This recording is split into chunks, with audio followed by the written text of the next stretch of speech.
podcast. We're broadcasting live, Facebook, TikTok, and YouTube simultaneously, y'all. Yes, sir, y'all. Let's get into it. We got some drama today, y'all. Yeah, we got a whole lot of motherfucking drama today, y'all. We got drama today. We got straight drama. Okay, y'all. All of y'all who on Medicaid, this is important to listen to, y'all. Under the new rule, what the Trump administration has set forth, in order for you to get your Medicaid, you're going to have to go to school 80 hours a week. 80 hours a week, y'all. They should say 80 hours a month, I believe, but it's 80 hours. Or work a job to get Medicaid. Right? Now, usually, and he said that people that have HIV and AIDS, cancer or renal are not excluded from it. That means they got to go to work or school too to get their Medicaid, y'all. To get Medicaid, they have to go to school too. Now, so if that's not, because she said people that qualify are disability or disabled, so wouldn't how could I say HIV and AIDS considered as a disability, and renal and all that stuff, wouldn't that be considered disability?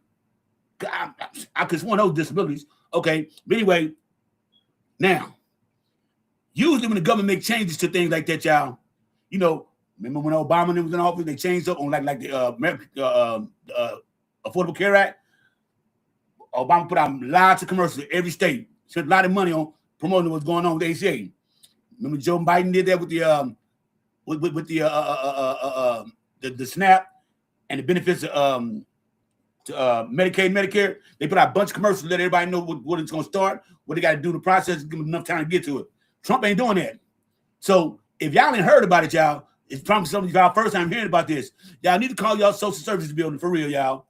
Department of Human Services, and find out what's going on with Medicaid and what the stipulations is, and you got to put in kind of paperwork in what. Because right now, y'all, this man, he wants to give breaks to the billionaires, but take money and make healthcare and make the middle class people pay more taxes when we better come out right now.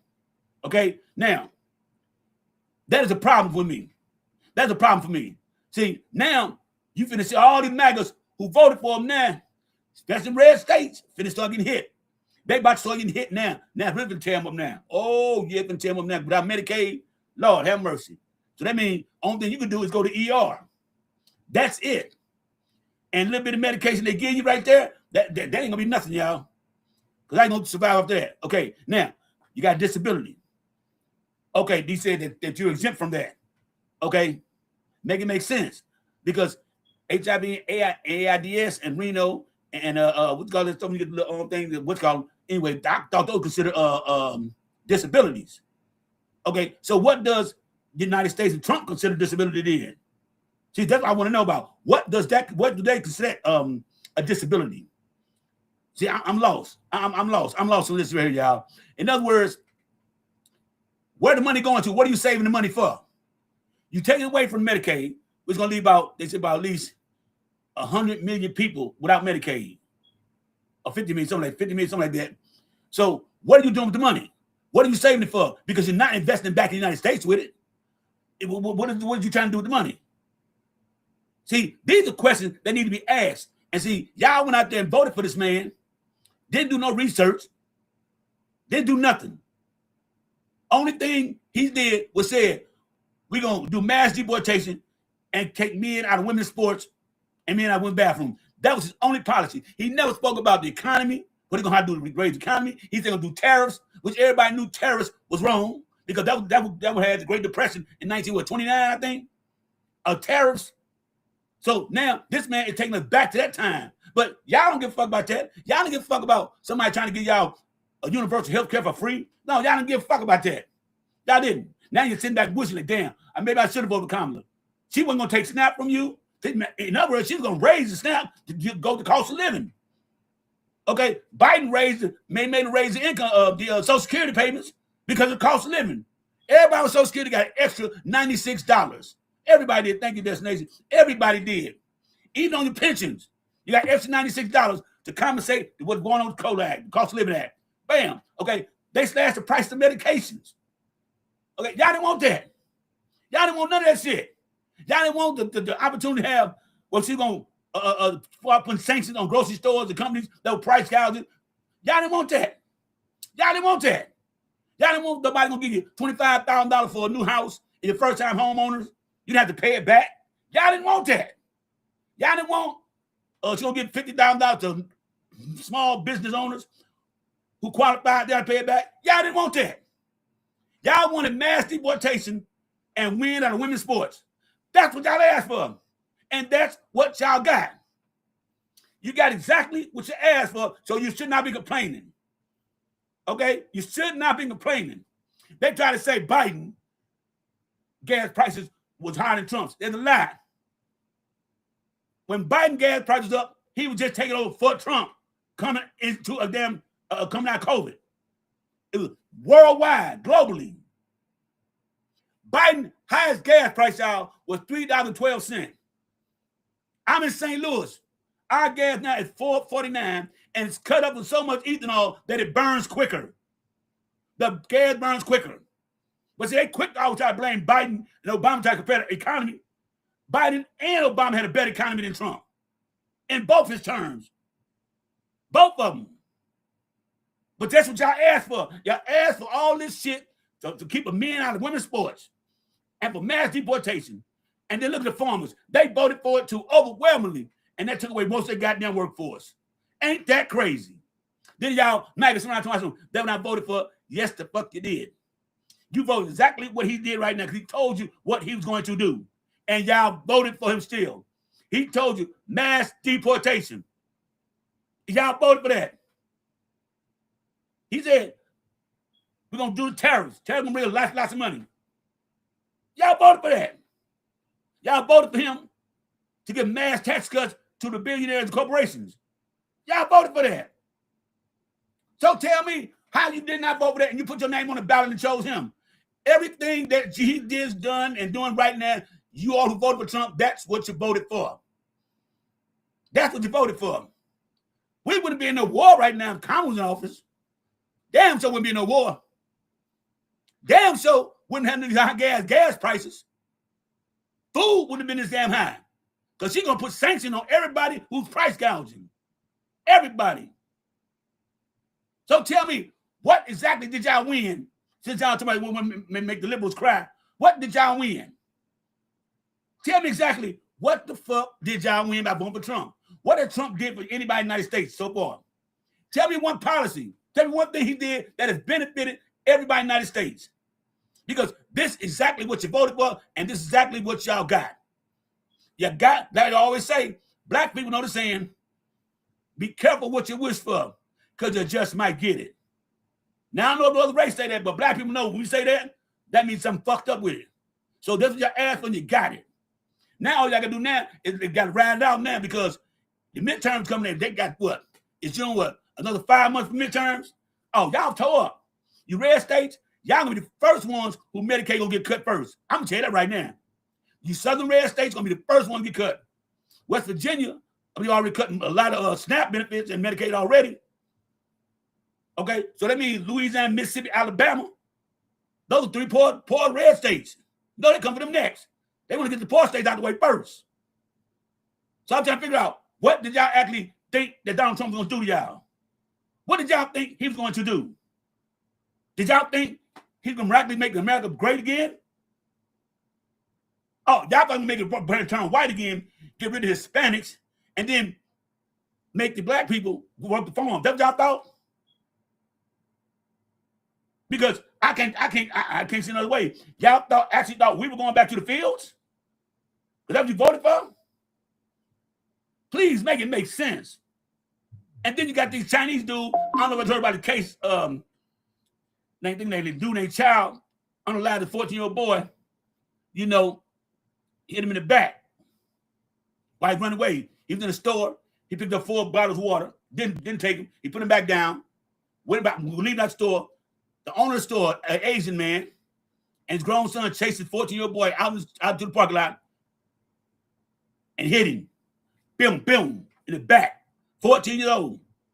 Well, they seen the whole tape, the video and everything from the store. So I'm running. Do you know they came back and voted that man not guilty? Being hit in the back. So did you want no threat because you were running away? And they got this white, the Asian dude come on social media. I dare black people to boycott Asian things. What? Just like I just told y'all. Be careful what you ask for because you just might get it. I believe people think that we don't got no black businesses. Is that what the fuck they think? We don't have black businesses? You don't think we got no nail techs that are black? You don't think we got no hair stores that are black? We don't need Chinese food. We got soul food folks we're going to eat out of. Most of the black people buy with y'all because you're convenient because you're right there. So y'all tell me, what do Asians want they going to do?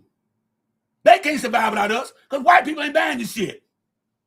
It's only blacks and Hispanics buying y'all shit. So blacks and Hispanics start boycotting y'all shit. What you going to do then? Huh? Where was the nails done, huh? Anybody gonna get the nails done? Anybody gonna go back to the hair products? So explain to me, what the fuck Asians gonna do? Huh? See, everybody always want to go against black people. Asians don't think because they close proximity to white, that they're white. But ain't these the same people that put them in internment camps here in the United States? Ain't them the same white people did that to them? Make it make sense, y'all. They think that we as black people don't have shit. So I want everybody to do this now. Please do this, and we're going to make this go viral here, y'all. I want everybody, especially the women, post in your city several black hair shops and several black nail techs we get your nails done at. That's what I want y'all to do. Can y'all do that for me? That's what I want to see. I want to see y'all do that. Because we're going to make this motherfucker act. They think they gonna fuck with us and we're not gonna fuck with them back. They must have their goddamn mind. We got too much stuff going on ourselves, y'all. We don't. America is showing you right now they don't give a fuck about black people. They're showing you right now they do not give a fuck about black people. So now to us to stand up because we are a spineless motherfucking race right now. They treating us like we punks around this motherfucker, planning our goddamn face, and we not doing a motherfucking thing about it. It's time now we stand up there and let them know we don't need them. The black dollar too strong. Why we can't give it to ourselves? Why we can't give it to ourselves? Mm-hmm. Because black people have the wrong interpretation of what the fuck is going on. Instead of giving it to us, we give it to every other motherfucking race and wonder why our motherfucking neighborhoods look like the way they do. True. Look at the way our neighborhoods look. True. If we put our money together, we can change that motherfucker. But y'all don't want to do that because most y'all they moved out the hood and you live in the suburbs somewhere and you forgot where the fuck you came from. Don't want to do shit for the motherfucking hood. All it takes is a little bit. Shit, help clean the alley out every now and then. Pick up trash in front of the streets and shit. Cut the goddamn grass. Y'all don't give a fuck about being black. You talk that black shit, but don't never act like you're black. And it says that everybody want to be black till the time to be black. Well, it's time to be black right now. It's time to be hella black right now, y'all. That's real talk. Let me land my plane and get this shit going. Hey, what up, Father? What up, Destination? What y'all doing? How y'all doing? Hey, what's up? Oh, nothing much. Hey. Everybody talking about being black, man. You're absolutely right. You ain't telling nothing but the truth. That's right, Destination. Tell them. I'm telling you because I don't know if you guys saw the video of these Asians getting online and talking smack about us now. And this one lady, oh my gosh, she is so disgusting. But this one dude was like, I dare you not to come shop at our stores and blah blah. I'm like, why are you daring us? You know how we are. All you gotta do is dare us and then we'll show you. He'll find out. I'm like, okay, we don't need to go to your store. He'll find out. What did he say? Yeah, he look, FAFO, that part. No, like I say, be careful what you wish for, because you just might fucking get it. And black people, we need to stand the fuck up. That's right. We got every mother race playing our goddamn face and shit. I want every black woman to put up a black nail shop and a black hair care center for their ass. I want black gotta figure women out the post it on name their of it. page. Post on your TikTok page. Let the man know we don't Yeah, need you, I motherfuckers. did. That is the only way I that shit is did. gonna work. For real. That's the only way that shit's gonna work. Black people gotta true. start spending with each other. That's true. We don't spend with each other. We'd rather go out there and harm each other and help each other. And that's real talk. They always talking this And we need to stop that. That's another thing. We need to definitely stop that. Go ahead. What'd you say, Marjon? I said they always talking this, but always want our money. Yeah. That part. Yeah. But guess what, That though? part. They can keep doing it. Know why? Because we're going to keep on giving them our money. That part. Well, we ain't giving it to them no more. Shit, We're you not crazy. giving it to them no Boy, done set that off. more. Running his mouth. I'm like, okay, I'll take I the just challenge. recently found. Fired up. Let me tell you something. They said black people don't go to Target. Thank you. See, I just told you that. He said, I dare you not to come to our business. No, he said, I dare you to boycott us. They said what? I dare you to boycott us. I didn't hear what. And I was like, say less. Yeah. That's what he said. I saw that. Yeah. Yep, I saw. That's what I said. He told us to he dares you. I said, you know what? You know, black people. All you got to do is dare us not to do something. We gonna do it. What's up, Miss Sharon? Miss Sharon, how did you pronounce it? Sharon. Sharon, Okay. can you hear me? Of course, I hear you. Yes, Okay. ma'am. Yeah, I'm glad I stumbled up on Sharon. this because this is just really telling of how people feel about us as black people. They really just want our dollars. And I've been saying for years, stop going in those nail salons. The chemicals are poisoning you. They put your hands in those heat lamps. I remember I would feel something with my hands in those heat lamps. And some said, you know, there's something ain't healthy about this. So I started putting sunscreen on my hands. After they polished, well, before they polished, I would put sunscreen on my hands because there's something wrong with that. Well, studies have now come out to prove that there's something really seriously wrong with that. I started doing nails back in the early 80s from home when you didn't have to have a nail tech license. And unfortunately, I missed the boat. My aunt tried to tell me to get grandfathered in. She gave me the information, but I was not focused enough. Miss Ron. I regret that. Miss Ron. I do nails now in my home. Anybody that needs. That's what I'm going to tell you. You don't need no goddamn license. Look how many women do hair in their damn kitchen. Smoking blunts and drinking some goddamn liquor with the music on and TV. You're right. Girl, ain't nobody got to know that you And I'm doing natural. See, I'm not going to use any chemicals because I believe in natural hair and nails. I haven't had a relaxer in 10 years and my hair is halfway down my back. Okay. It's great, but it's halfway down my back. Right. And I do flat iron it. You know, I wear it straight. Sometimes I wear bantu knots, but I believe in natural. It's just healthier. We've been doing these chemicals and giving these people our hard-earned money and sitting around and they talking about us in a language. We're going to keep on giving it to them because black people are spineless. They will keep on giving their motherfucking money to the other races and they're going to continue to talk to us. And like I tell you about it, they're going to continue to talk to us, but we're going to continue to do it. We're going to continue to do it. Spend money. I agree. It's unfortunate, but I have to say you're probably right, my brother. They said stay out of Target. Look at all the black folks in Target. A new Target just opened up here in St. Louis. They had more motherfucking black people than white people. I'm like, it's on the news. I'm like, damn. Target since that boycott started. I haven't been there ever since either. But I've never been there. I haven't been there since either. But we had a minister get online and say that the boycott was over. So we've got conflicting information going out to our people. We all either got to stand together because we gonna all fall together. Okay, hold on. This might over now. We can't have somebody saying the boycott on Target is over. It ain't over. What is it? I agree. What'd you say? The one is, that's what that. The one is, the one. I don't know. GH. The 112. 112 stop. How you doing? Someone down in the chat? No, how you doing? How you doing? I'm good. Thank you for welcoming me. I just wanted to make a point. As black women and black men, we have to stand together, right? But the subgroups are not right at this time.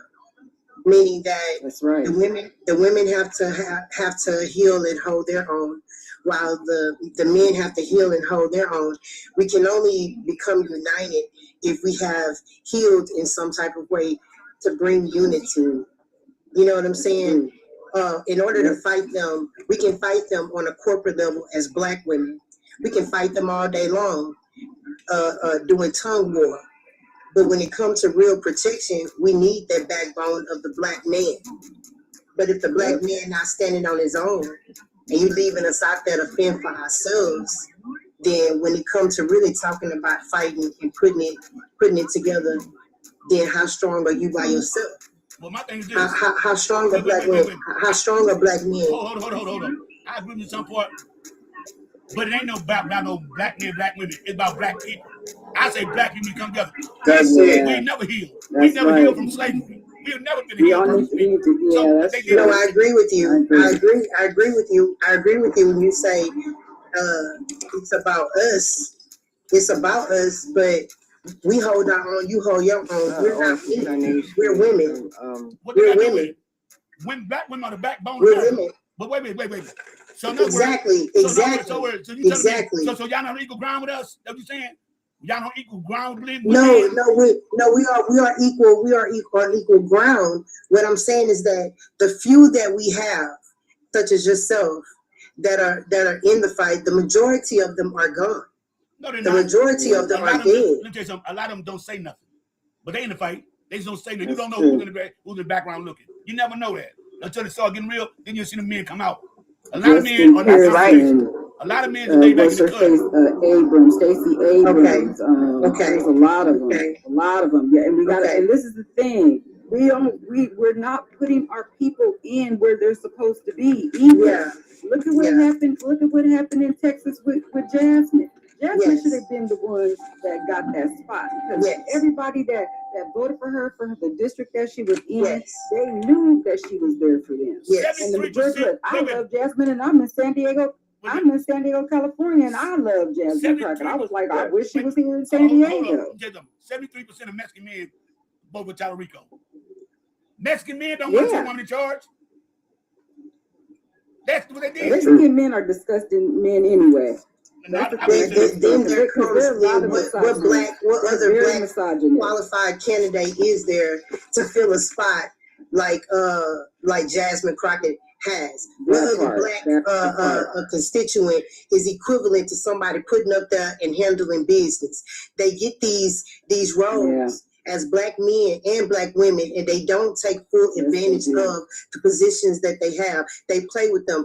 Take for instance, here in Houston, Texas, one representative, Sophronia Thompson, has ran that district for almost 25 to 30 years. It's as desolate as it was in 1994 as it is now. It's done nothing with the district.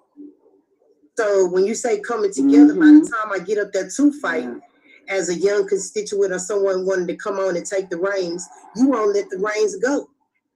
But it's not. You won't let the reins go. It's not up to look. And that's the thing. People need to vote them out. It has to be more of us that kicks them out, though. That's the thing. That's what I was saying. More people need to come together to get rid of him. If everybody, because that's the only way how everybody's going to be able to. We come together to entertain. We don't come together to handle business. We don't come together to handle business. It's time. We come to entertain. It's time.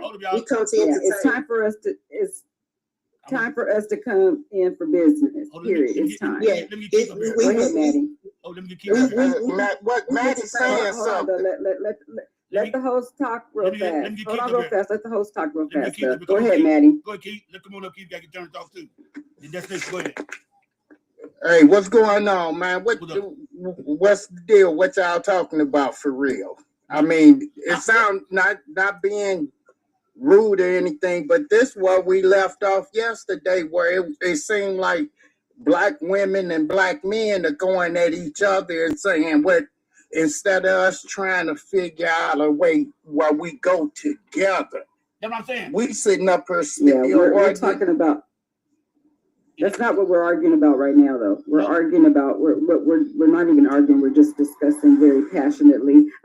We're discussing very passionately. I get you. Because this is the thing, Keith. Have you been seeing the videos of the Asians talking smack about the black people? There's this one guy who literally had the nerve. He had the nerve to say, "I dare you not to come and shop at our stores." An Asian guy literally got on this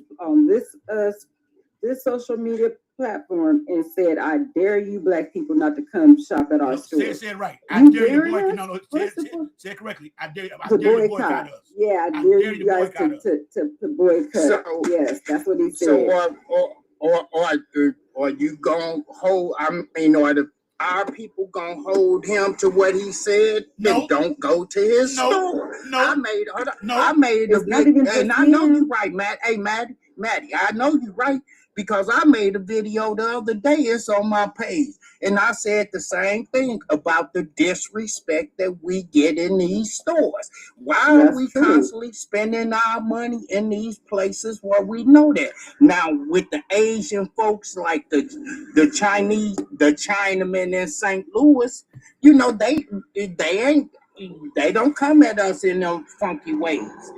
You see what I'm saying? But if one of them did, you can best believe that motherfucker getting shut down. And that's right. Well, We're not playing that down here. Can I just interject real quick, if I may?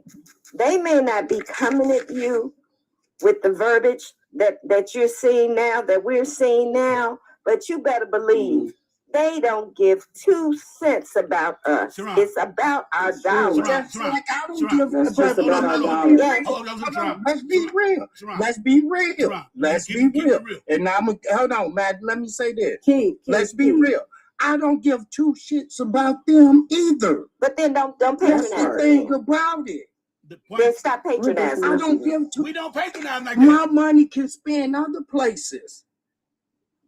I don't care what you say about me once I'm out to Matt, what were you getting ready to say to me? I was going to tell you, we got a couple of black Chinese, we got Chinese here, Chinese restaurants here. They've been in that neighborhood for like 30, 40 motherfucking years. They know kids that grew up, and they didn't know their kids that grew up with. They know their kids. That's what I'm saying. First name basis. And first name basis. I mean, we don't have no Asian gas station around here. All we got is nail shop and motherfucking the hair place y'all go to and Chinese food. Men don't go to the goddamn nail shop none of that shit. So we ain't worried about that. We like our Chinese food, but it came down to it. We got to boycott. I'm gonna give it up because I can make my own Chinese food. I know how to cook. Right. But the point is, what I'm saying, that's what I'm saying. We got lineage. We got lineage. You know how many Asian and black babies run around St. Louis? Do you actually know? Yep. We got a lot. Really? Yes. Wow. They live with us in our hood. And that's one. And one of the things I really love. Because they don't live with us in Chicago. They live in Chinatown in Chicago. I heard y'all talking about the nail shops and shit like that, and the hair and all of that. I remember, I think Fired Up was saying that. I remember when our women took care of their own feet. They didn't have nobody operating on their toes. Y'all sat up there, y'all clipped them toenails, y'all painted them up, y'all made them soft. My wife still does it to this day. That's right. You're right, brother.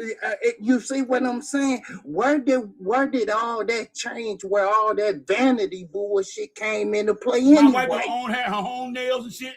My wife don't go none of my. That's what I'm saying. She don't own motherfucking hair. She don't own motherfucking nails. And then everyone in my family I know of, that's true. They all do their own shit. Come to think about it, I ain't never seen them talking about go no. That's what I'm saying. I've never seen that shit.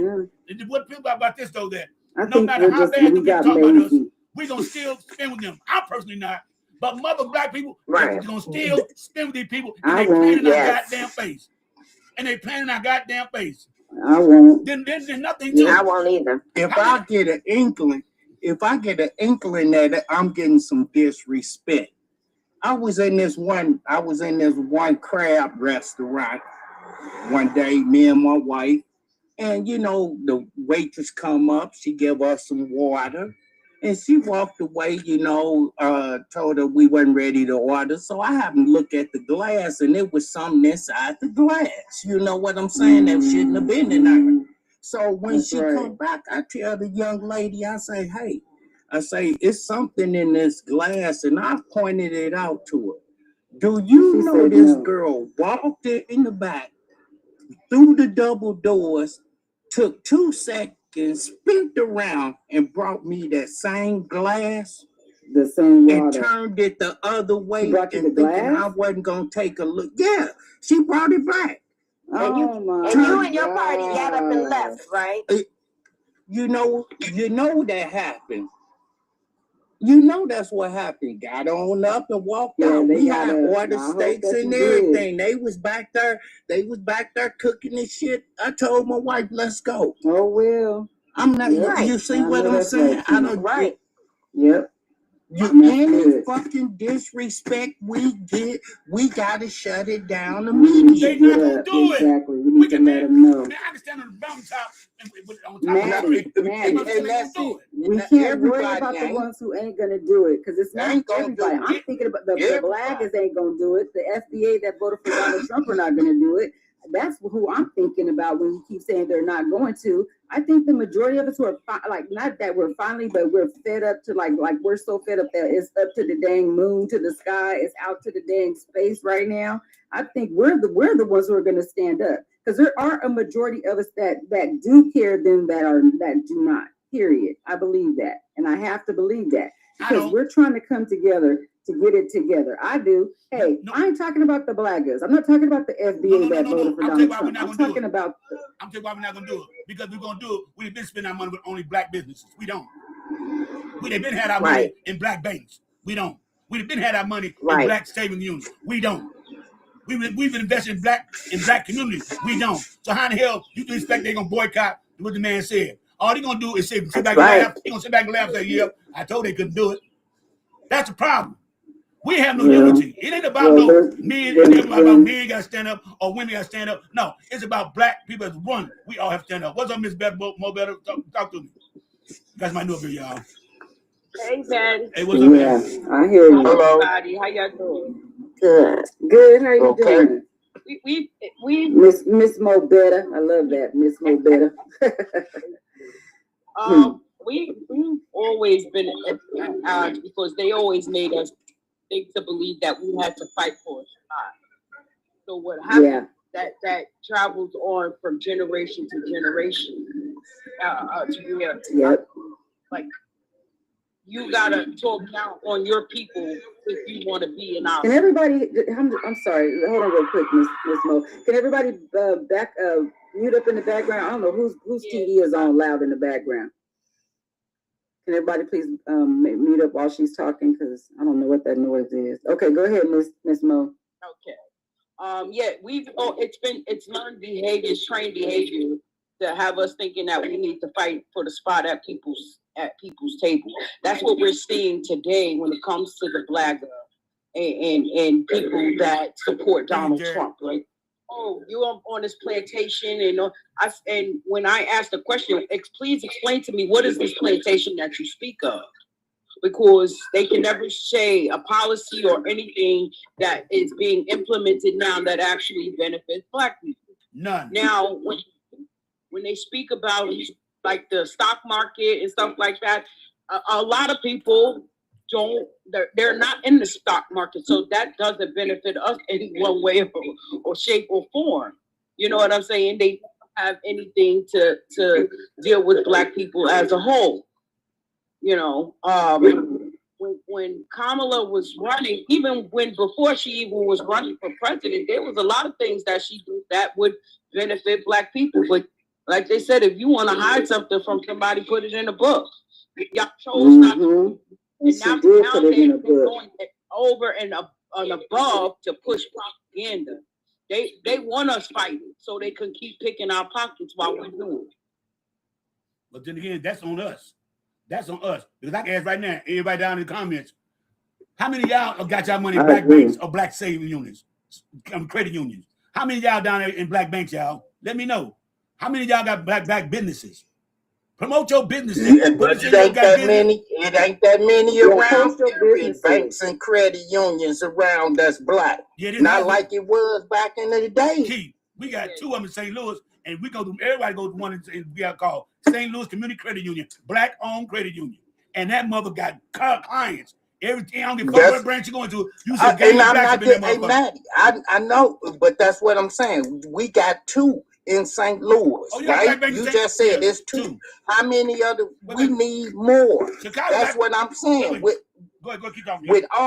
With all the money that we generate as Black people, That's especially right. through the entertainment game and everything, Mhm. especially with Yep. these lives and all this shit. That's what pisses me off about these entertainers. Y'all got all this money and y'all won't pull the shit together. The Magic Johnsons, yeah, y'all got, yeah. See, that's where change happens at. Them the ones that ain't putting the money into Black credit unions. Into Black They business, should. Black-owned businesses.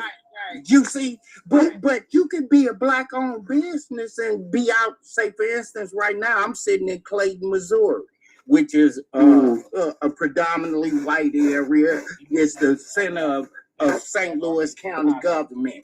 Well, you could be a Black business owner out here, and 95% of your damn clients is white. That's true. And that ain't no bad thing. It's who you catering to. Okay. Wait, keep. I got Saran. You say no Black banks in Chicago. Let's see. You got G&N Bank in Chicago, the Black-owned Southside Community Credit Federal Union. That's Sharon, you're muted. I muted you for the background noise. Go ahead and unmute yourself, Sharon. No, not giving names. You said you got Seaway Division Credit Union in Chicago. You got Bingham State Bank, Chicago. Y'all got like 6 Black banks in Chicago. What do you mean a bank in Chicago Black? I Googled it, and the one bank that came up that was closest to me was when I pulled up, it was closed down. Okay, G&M Bank says they closed. They open till 10 a.m. Tuesday morning, over 10 to 4, right? I'm 10 to 3. Can you send me that list? I'm reading them out right now. I couldn't. Okay. Either one, get a pen. GN Bank. Wait a minute. Hold on, Maddie. Give me a second. The name of the GN Bank. And anybody down in the comments, if anybody in the comments down there got a Black bank or credit union in your city, please put it up here so people can read it. Yeah, we did Black banks one day. We did Black banks and credit unions, y'all. We went through the entire list all over the entire country of the USA. We don't. Again, in my area, I know we don't. Okay, well, we don't. Okay. So I'm in. What area are you in again? I'm in New York. Hold on. Oh, you do got some Black banks in New York. Let's talk about last month. All I did was Google. I put up Black banks and credit unions throughout the United States, names, locations, and a whole list of everybody came up. Even from California all the way up to Maine. A whole bunch. Definitely. The only one that we have in California is in LA. That's the problem. I'm in San Diego, but I would have to drive all the way up to LA. No, you could put online. You go online and do that. I can't put money in the bank online. I got to put cash money in the bank when I have to actually be there to put cash money in the bank. Nah, we don't have to take a picture much of my money. Okay, look. Okay, not your cash. Not your cash. No. Dude said plenty of banks. I take a picture of my check. Dude said plenty of Black banks in DC, Maryland, Virginia. Plenty of them. Okay, you ready, Saran? GN Bank. Of course, that. Okay, GN Bank. GN Bank. I got that one. Okay, that one. Second one is Seaway. SEA Way Bank. Okay. And another one is Bingham State Bank. BINGA. Okay. And Bingham Credit Union, Southside Community Federal Credit Union. This is Community Credit Union. Got it. Okay, now. Okay, give me the name of Black banks and credit unions in the state of New York. All I do is just Google this stuff and it pops all up. Let's see. Okay, you got Carver Federal. You got Carver Federal Savings Bank in New York. You got like about 1, 2, 3, 4, 5, 6, 7, 8, 9, 10, 11 Black banks and credit unions in New York. 11. I'm gonna look that up because again, I'm on Long Island. When you say New York is big. Okay. So let me see. Yeah, New York is big. New York is big. Yeah, it is. Okay, so that's what I'm saying. That's Black banks there. Okay. Seaway is showing closed. But they closed right now. I know it's probably Yeah, I'm sure that there's probably a black bank somewhere in Chicago or local. You know, it's going to take some due diligence, and that's the thing. You know, this stuff ain't gonna come easy. It's not gonna be easy transitions because we are not aware of where these places are. But once we find that they are there, then we need to move on it. Okay. And see, I was ready to move on it last year when I Googled. Okay. And I just, like I said, the first one I got to was shut down. Okay, well, let me make this more better. The closest bank to you is called Carver Federal Savings Bank. I said for Long Island, and then give me the closest one to you. Okay? And they got online banking too. All right. Arkansas got a black bank. I don't know Oklahoma, but I believe Arkansas. Y'all, I want y'all to put some names of the banks in the thing, y'all. I mean, I can't keep looking at everybody. Let me see. Arkansas and Oklahoma. Okay, let me look up something. Names of black banks in Arkansas. Let me see. Because I'd have been researching that. Okay, y'all got two. Oh, wait a minute. Arkansas, People Trust Community Federal Union, okay, is at 5300 West 65th Street, Little Rock, Arkansas. Also, I got this name for all the black banks in the state. They are Georgia, Texas, North Carolina, Mississippi, Louisiana, Missouri, Arkansas, Louisiana, Alabama, and Virginia. Okay, they got black banks. California, Nevada, Colorado. Okay, y'all, they all got black banks. Okay, now you said Oklahoma. Name the black banks in Oklahoma. So we're gonna see. Okay, black bank in Oklahoma is First Security Bank and Trust, based out of Oklahoma City. Okay, Farms and Merchant Bank of Bowling, First National Bank of Bowling. All right, for a black credit union, that's it.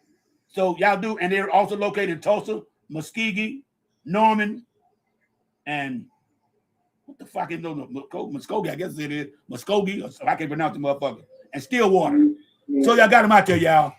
There are black banks out there, so there should be no excuse, y'all. Then every state has a black bank or credit union in it, y'all. So there should be no excuse why you should not put your money in there. Because my bank, I go to St. Louis Credit Union, I can go up there right now, and they ain't closed yet. They close at 5. I can go up there right now and get what they call it, two kind of loans: a work with me loan and a freedom loan. Freedom loan, I go to get $500 max right now because I've been so long, and I got 3 months to pay it off, y'all. $500. But when I go, I pay the things off in less than a month. I just got one day for yesterday. That gonna get paid off by the end of the month. I put some money in. I got some money saved to put back in there. Okay, and then you got the work with me loan. You know what black people call work with me loan. You got the $1,500 right there, right? And you got 2 years to pay that off. Okay, put it like this so you know how it works. For every $500 I get from them, I got to pay them back $652. So $152 I got to pay back only on what I get. So if you get $1,500, you got to pay like $1,800 on there. Go pay back $1,806 on $1,500 loan. Okay, black banks give you more work room with more. You know what I'm saying? Y'all don't understand the benefits of that, and they also give you good credit. Do not get no credit cards from shit like the credit thing. If you're gonna get a credit card, which you shouldn't, in my opinion, do your credit through your bank. Get the loan, the little friendly loans from your bank. That's just as good as a credit card. And if you're gonna get a credit card, get the credit card from your bank because the AR, what's gonna be a little cheaper. The APR will be way cheaper than what everybody else offering y'all. Trust and believe that, y'all. Black banks are the way to go.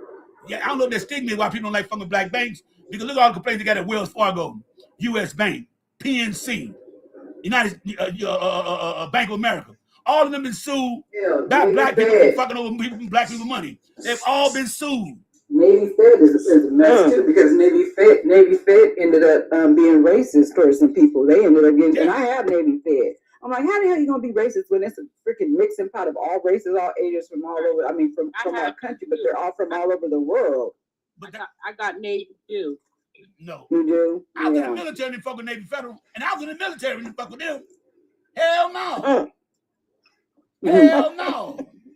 They racist. I mean, my bank's not, but and I was in the Navy in San Diego. I didn't fuck with the men.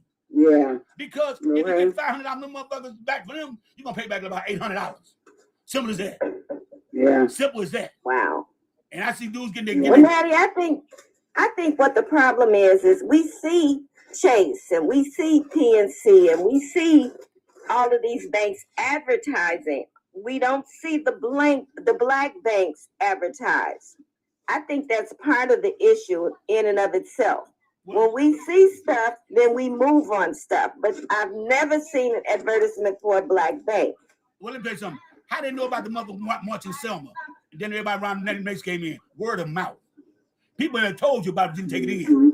People have said, my thing is, I ask a motherfucker, what bank you got? I ask motherfucker that all the time, who you bank with? Because right now, the bank, and keep it tell you, while the bank is less than, I can walk to my bank in less than 3 minutes. It's right down the and that motherfucker stay packed with. I ain't never in my life. I'll tell y'all the truth, y'all. I have never seen nobody white work there or any white customers come up in there. And about four of them close to me, all around St. Louis. And I swear to God, you see no black people in the mother working and the clients. That's it. That's it. So I'm trying to tell y'all, all the other stuff. If you want to know something, y'all quick to Google. Use Google for something else. Why can't you Google to find a black bank, black credit union? Because I understand. I tell people all the time, y'all Google is free, but y'all use everything but with the positive need, not y'all in general. You know what I'm saying? But people don't use it. It is free. It is free. Look, I just sat down and read off all the names. New York got 11 goddamn black banks, credit unions. I just read them all. Go to these states and sit and ask them. You just ask Google. It get the address, location, everything. Phone numbers, business hours. Okay? It's not hard to find. Because y'all really, like I say, if we really want to boycott shit, we should start that shit by getting our own business. We need to support black businesses. Only black businesses we support, y'all, and this is real. With mothers selling plates and shit. Yeah. Yep. That's it. You're right. Okay, so don't. Okay, Duce found black bank in Miami. So I'm trying to tell you. Now they might say based out of Miami because I'm based out of Miami, but Florida got a few of them. My boy Ralph ain't on that. Got one in Orlando black bank. So it may be based like in Florida, like the bank I said about in Arkansas. It based out of Little Rock, but they all throughout Arkansas. Okay, so yeah, look. I just want to know who has a business. Because you got a black business. Why don't we start supporting each other? Why don't y'all put that shit on TikTok, Facebook, YouTube? Let them know that you're a black business. Yeah, I got to let people know because y'all wonder why y'all making no money. That you get free advertisement. You ain't got to pay a dime to advertise on Facebook, YouTube, TikTok, Clapper, none of that shit. You can just promote your shit for free. And you're not succeeding because you're not utilizing your marketing skills. You're not utilizing your market skills. Anytime something is free and you don't utilize it, that's crazy. It's like there's a way to hell no child should not graduate high school right now with all this motherfucking technology out here. There's no way. That's right. There's no motherfucking way. True. But Maddie, it's only so many people that's on social media for business to begin with. And most people come on social media for entertainment. That's what they looking to see. What's the next viral bull crap and all of that. You mentioned about the business. If you recall, I recently started my t-shirt business. I got stuff on my page. Ain't nobody hollered at me. You see, as far as on TikTok, now don't get me wrong. I've had orders. I've gotten orders from other folks and everything like that. It is about how you try to market and expose it. But on this platform, you ain't gonna get you can do it basically all day long showing your words on this platform. And ain't nobody, I'm gonna tell you, this is how I feel about TikTok. TikTok is a bitch platform. You bitch on this platform. Everybody, we not sitting up trying to make business moves with each other. You see what I'm saying? Yeah, you all right? We not. My thing is that, let me tell you something. Well, I got different market schemes going on. Because, hey, what's up, Medusa? My thing right now is that One of my sponsors, well, I got two sponsors out, two of them. One is a home health care, okay? One of my sponsors. Okay, when I do on YouTube, tell me go so I put it back up there now, put it back up there. And the other one is a dispensary down the street. Yeah. Okay? It's not a conflict of interest. So, and I got a nice size platform. All my platforms pretty good. All of them. All of them pretty good. So I can get the word out to motherfuckers. Ain't no problem getting the word out. The problem is trying to, do they want to spend with you? You got to give motherfuckers something to reach out to them. Like you got to keep, like say you got the shirt business. TikTok is not the place. But if you go to Facebook and go to all of the St. Louis Facebook groups, that's where I be putting all my shit at. When I want to advertise them, I go to St. Louis. And go to YouTube too. Yeah, and YouTube. And that's the same with me. Yeah. And one thing you also got to understand, you take this on, you can take this. Take for instance 100. You got 100 friends. Yeah. Out of those 100 friends, only 10% of them is gonna spend any type of money with you. You got 100 people out there that's in social media. Out of that 100, you might get around about 60 people that will spend money. You got to go outside of your immediate shit. You got to try to reach further out because the people that's around you ain't gonna spend with you. They 9 times out of 10, they want a fucking discount from you. You see what I'm saying? When you walk your ass up in the herb store and you walk your ass up in the Targets and the Walmart, you ain't negotiating them fucking prices with them. You see, but every time we want to when we go to the Chinaman, we ain't negotiating that box of motherfucking rice with them. So, but no, I negotiate. But we negotiate with each other. I negotiate the flea market, the swap meet every time. I'm negotiating there every month time I go. Well, the swap meet is a whole different thing. I think the swap meet, a lot of the people bring you stuff could go up in there. You could go in the flea market and buy a $5 t-shirt, and that's exactly what the fuck the $5 t-shirt is going to be worth, and how much it's going to last. But you come. The other thing is if you might have somebody down the street from you who's selling t-shirts, and he might be doing them 25 to 35, but because it's him or all of that, I ain't spending my money over there. You see, I ain't gonna spend my money with $25. You'll spend $25 on a Ralph Lauren t-shirt. Yes, exactly. See, the point is, and I always say this, though, and I keep it real though, y'all. I keep it real. I like supporting black businesses, but I'm gonna tell you that one time I went to that place, goddamn place, so barbecue, and that motherfucker told me I want some rib tips, potato salad, and spaghetti. This man told me $38. For what? Rib tips, by that much spaghetti, and by that much potato salad, and some rib tips. Keith, am I lying? What? Am I lying?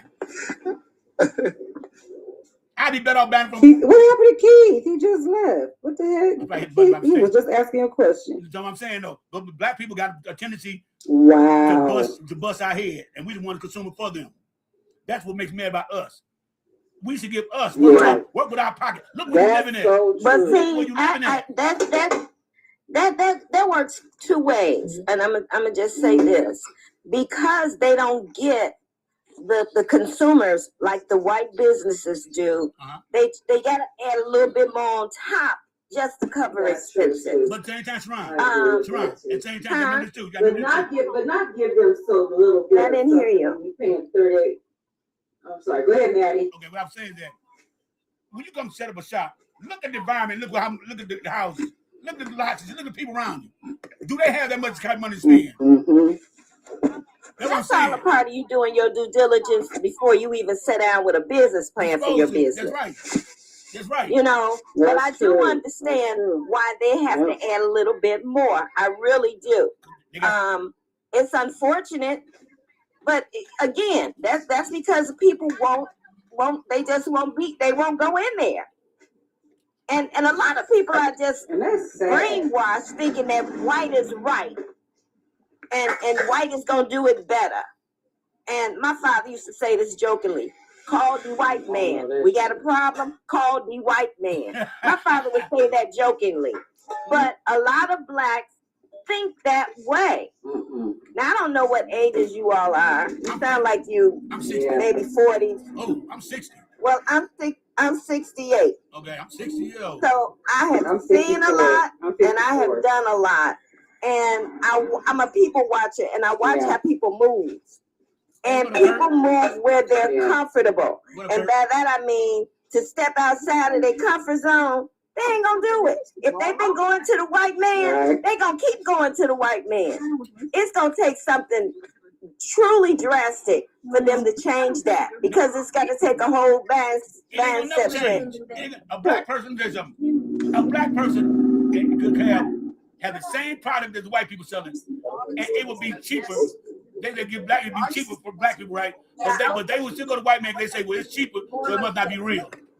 That's our thing. Exactly. That's my point. That's what I'm saying. Yes, and that's a mindset that our stuff is not up to par because we black. The white man gonna get the better, so I'm gonna go to him, which is a lie. But people have been brainwashed to believe that. The white man.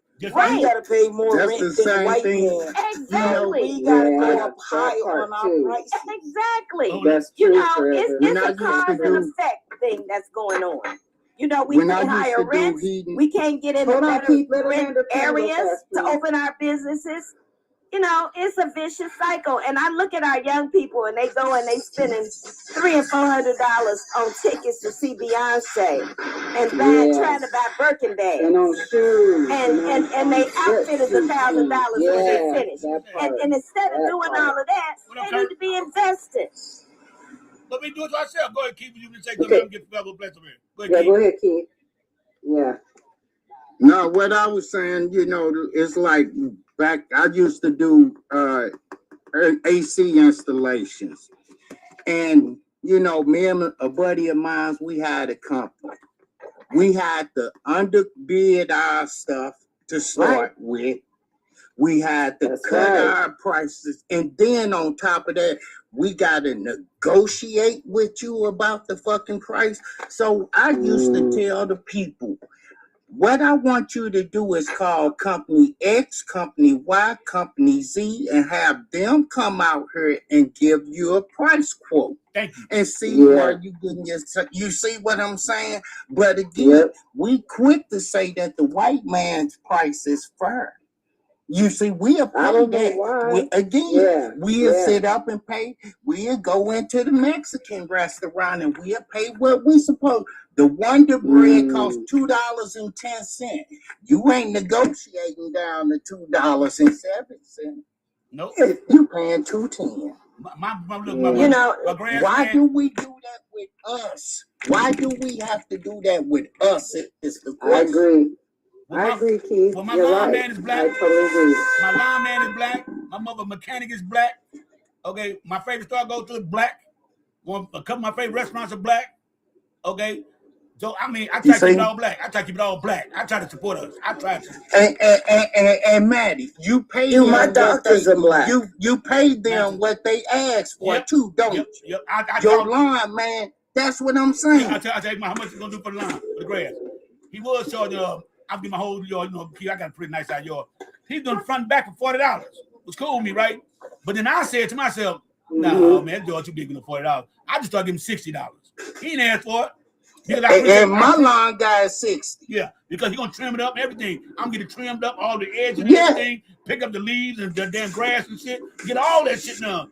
You know what I'm saying? So I do that. My mechanic, I call him, look, I got such thing to put on my car. How much you gonna charge me to do it? He'll tell me. Whatever he tell me, it's gonna be way cheaper than what the goddamn white folks gonna charge me. Like car wrecks and all that. That's what I'm saying. Is that you, Keith, with the background? All the Mexicans. Well, yep. What else, Craig? Probably was. What'd you say? Okay. Forever blessed for to say something. Go ahead, Forever. No, I was saying it's just like the guy that I have doing my front yard. He's a neighborhood rock star. You know what I'm saying? Yeah. He does an excellent job. And he'd be like, like you did. Just give me $40. Give me $40. I got to the point that this man does a good job. Then he sweeps my front yard. I get that boy $100. right there. Look out for him, yeah, because he's gonna treat you right. You treat me, Yeah. and now my grass man he cut grass all over goddamn county St. Louis. He cut grass with church. The church pays him $250 for the front and the whole of $250 to do that. Every 2 weeks, he go cut the damn church grass. He got customers like me all around here. He got me, the lady next door to her, or the lady next door to him. He got the dude across the street me on the other side of West Florissant. All right, and he got the motherfucking he got a contract with Jennings too. Okay, so he began getting his money. So I can't knock that man. Yeah. I got he tell me if look, somebody gonna cut my grass. Say look, $100. Well, I gotta pay that because that's his man price. I can't tell that man what to charge me. I might tell him, look, I probably tell him like, man, look, I can't afford no $100. You can say yes or you can say no. I might tell him, look, I can't afford yes no, but you ain't gonna bargain with. Yeah, no, but I told him like, dude, trying to get me. This ain't the board I got right now. I said, man, I can't afford no $100 every 2 weeks, dude. I can't afford. I'm be honest. But this guy, he do things I don't even ask. Like he takes my garbage out, even when I don't even ask him to do nothing. If he's in the neighborhood and he's eating my garbage cans ain't out, he puts them out. Yeah. It's called reciprocity, and that man understands that. You good to him, he gonna be good to you. That's right. You know, Sunday he come give him a plate. Yeah. That's what I'm saying. I do too. I know that's right. I got some gumbo right now. He's gonna go pick up at about 5 o'clock. I got a bowl of gumbo up there for him right now to come pick it up. He said, "Hey Medusa, do you support the black businesses too?" Hey Medusa, you support the black businesses?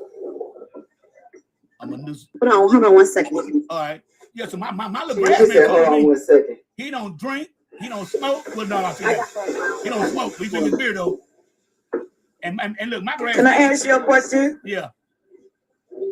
The guy that does my nails, he's half Korean and half black. Am I doing black businesses with him? No, you can do it as long as you recognize he's black. As long as he's black. Does he claim? He's claiming to be black. Yeah, he's claiming to be black, but he speaks. He black. He speaks. Yeah, he's supposed to. You can't. He can't say he's not. Don't forget, y'all. This is the if you look at him, he's dark skinned though. Yeah. His father was in the Korean War. That's how he was. Okay. Wow. So this is the thing, y'all. This is the thing that we used to say back in the day. One drop, you're black. One drop of black blood, you're black. That's what we used to say back in the day. All of a sudden, everybody who's got a drop of black blood, you ain't black. You ain't black. What the hell's wrong with us for saying that to them? Especially if they live as black people. It's in the Constitution. Different. It's in the Constitution. Okay, what about Kamala? They say she not black because she wait a minute because she got black. Wait a minute. I'm saying they saying she not black. Go wait because she got an Indian mama and a Jamaican daddy, right? She not black. So wait a minute. But they consider Prince black, who also got an Indian mama and a Jamaican daddy. And so Prince was whiter than her. Prince could have freaking because Prince could have passed as white if he could have, if he really wanted to. He could have got blonde hair. Yeah, so they got the same demographic makeup, but she could be black. I mean, he can be black, but she can't. That's what I did not understand. Right. And but black people say she ain't black, that really because she's a black woman. That's why. She's educated. She's a black. Yeah, she's a very, very highly educated black woman. That's why they didn't want her. And I love her laugh. There are a whole bunch of misogynist racists out there. Hey, fired up. I love her laugh. I love her laugh. I don't give a fuck nobody say. I love the way she laughs. It makes me laugh. Because it makes me laugh. It's cute. Yeah. Her laugh makes me laugh. Exactly. I love that. And why are you mad at somebody's laugh? You just mad because she's happy. What's your problem? You miserable? Stay miserable. You know what I'm saying? That's you mad because somebody's happy and they're laughing? Shit. You're right, Ivory. Hey, Ivory, you're right. One drop rule. Make that make sense. What up, Sam? How you doing, Sam? Hey, Sam. Hi, everyone. Sam. You missed it yesterday, Sam. It was on yesterday. I know. I always miss it. No, go to my YouTube channel. It's on my YouTube channel. Once I film these, they automatically. I get after your lives, I always get a message with a video of the live. Yeah, to watch your live. Yeah. Yeah, they be on YouTube. They go right to YouTube, Facebook, and Clapper. They come on here too. They be on TikTok too. On the clips here, little clips here. But the full video be on YouTube. No, the whole thing. Oh, I never see the whole video. Oh, I never see it. Video. I never see it because I I've seen it. They probably showed everybody, but they never showed it to me. So I never It'll see say, it. don't forget to watch so-and-so's video. I'd be like, oh, okay. I still get it even when I'm not on the panel. I'm like, I wasn't even in the room. How do I get to watch the video? But yeah, so yeah. But my thing is that like, okay, what if T Wood? My thing is Sam. Let y'all know Sam not black, y'all, but she's a person of color. For those who don't know her, she's a person of color. Okay, hey Sam. Sam's not black. No, but Sam Sam from New York, the streets. She know what time it is. Anyway, hey Sam, do you have a minority? I thought you were Caribbean. I thought that you were black. Oh man. Hey Sam, let me ask y'all something.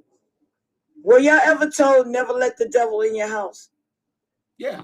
Yeah. Yeah, I heard that. I think I've heard of that before. Why kick my sister out? Why are the New York Knicks letting the president, fake president? This not their fault. You gonna jinx us, man? Don't even get me started. Hold on. Did he get booed yet? Did he get booed yet for coming up? I'm waiting for him to get booed. What he does is he walks in and starts. The game that's So what happens with him is that he walks in someplace and then he starts waving. I don't know if you guys saw the clip when JD Vance walked into place and his wife. They just showed a whole bunch of different clips of him of JD Vance getting booed when he walked into a arena, and then he walked up to the microphone and had the word. He had the nerve to say, "You can't boo me. I'm the vice president." And everybody was like, "Boo!" No. I started dying. It come on 8 o'clock your time. It come on 7 o'clock my time central. It come on 7 o'clock. Okay. Yeah, I'm on the East Coast, so it comes on. Yeah. It come on 5 for her. But look, I'll tell you, hey Sam. Yeah. Is your lineman? So y'all know the scores before we do? No, you know before we Thank do. you, Same time, Ivory. everybody It knows was the the same one time. drop rule. Hold on. Sam, is your person a grass man, a person of color? People that cut the grass and shit. Okay, Miss Ron. My kids cut my grass, so yes, they are. I know that's right. Yep, my kids cut the grass. They black. I know that's right. I ain't paying nobody. I got 4 boys and a husband. I know that's right. Damn. Mm-hmm. Damn. Okay, I do that. She's like, I got my own workers. Yep. But, hey, T Wood, and this for you too, Sam. T Woods, how you feel about the Asian man said, "I dare black people to boycott Asian stores and businesses"? I went on that whatever his name was page, and I just let him know right from the jump. Don't wish for that, bro, because you got to know we the reason why y'all over here in the first place. Thank you. That and part. if you want to be technical about it, take all of your stores out of our neighborhood where you make all your money at. That part. Because the thing about it is that they have their stores in our neighborhoods, but they don't live in our neighborhoods, right? Exactly. They live outside of our neighborhoods, but they come have their stores there because they know that, well, it's on the corner, so I'm gonna run to the corner store and grab some milk or whatever. Right. So listen, let me tell that's y'all what something they real do. quick. Let me tell y'all something real quick. I was at the one of the corner stores a couple of days ago, and I normally go in there and get my little lotto tickets or whatever. And the Asian man got the black girl and the black boy in there. They got the little chicken places in there. Yeah. I don't know if y'all have them up there where y'all at, but down here we got like the little chicken, hot and spicy chicken thing in there or whatever. So the black girl working the register, and she really didn't know about the lotto thing. So I was asking her which one of them was $5 and which one of them was $2. And I said, whichever one is which, let me get one $5 ticket and 4 $2 tickets. And she was confused with it, but anyway, the man looked at her like he was so disgusted with what she was trying to do or whatever. And I'm like, well, you standing there, why don't you help her? You know what to do. Exactly. Yeah. Exactly. And he did not want to do that. But no, here's the kicker.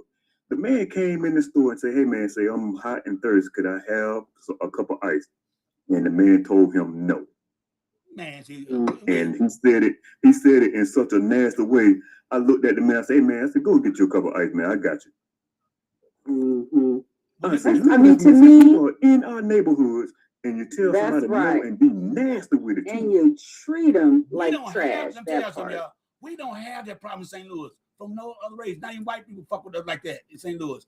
They know how we get down here. Well, they know better. Yes, Right. I was gonna say they know better. Like I said, we got the Chinamen, and like I said, they've been here 30, 40 years and shit, so they can watch kids grow up to have their own kids now, and they know them by name too, right? Yeah. And most of them live with us in the hoods. They live where we live. Right. They can't go to school. Right. Yeah, that's what I heard you say.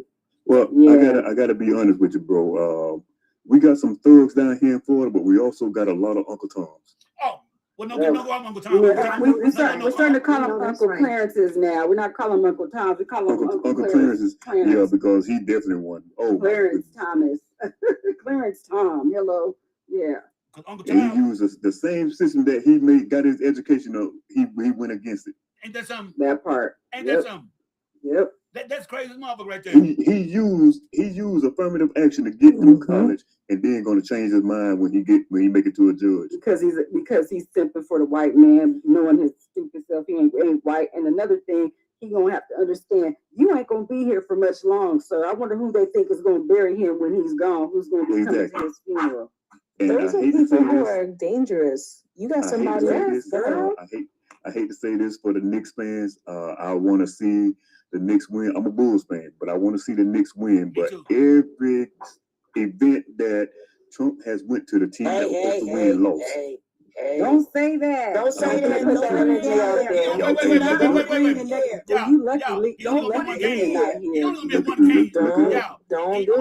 put that energy. He only be at one game. That's tonight. I don't know where they got 7 games to play. He only be at one game tonight. That's it. Look, we trying to sweep. We trying to sweep. We got our brooms ready, man. Forever got her picture of her Knicks on her page. She been had that. Wait a minute. I'm a diehard. I go all the way back to Dave the Busher. Wait a minute. Y'all got two. What did y'all take? Is it tied 1-1 or is it tied right 1-1 right? 2-0. No, 2. Knicks up 2-0. Yeah, we get ready to sweep. I thought Woodrow came back. That's why he said. That's why he came back. I ain't watch. I thought it came back. No, they came back. We won by 1. Oh, I thought it came out by 1 point. Yeah, that's what we came back. Oh, I thought I started watching. They came back. Okay.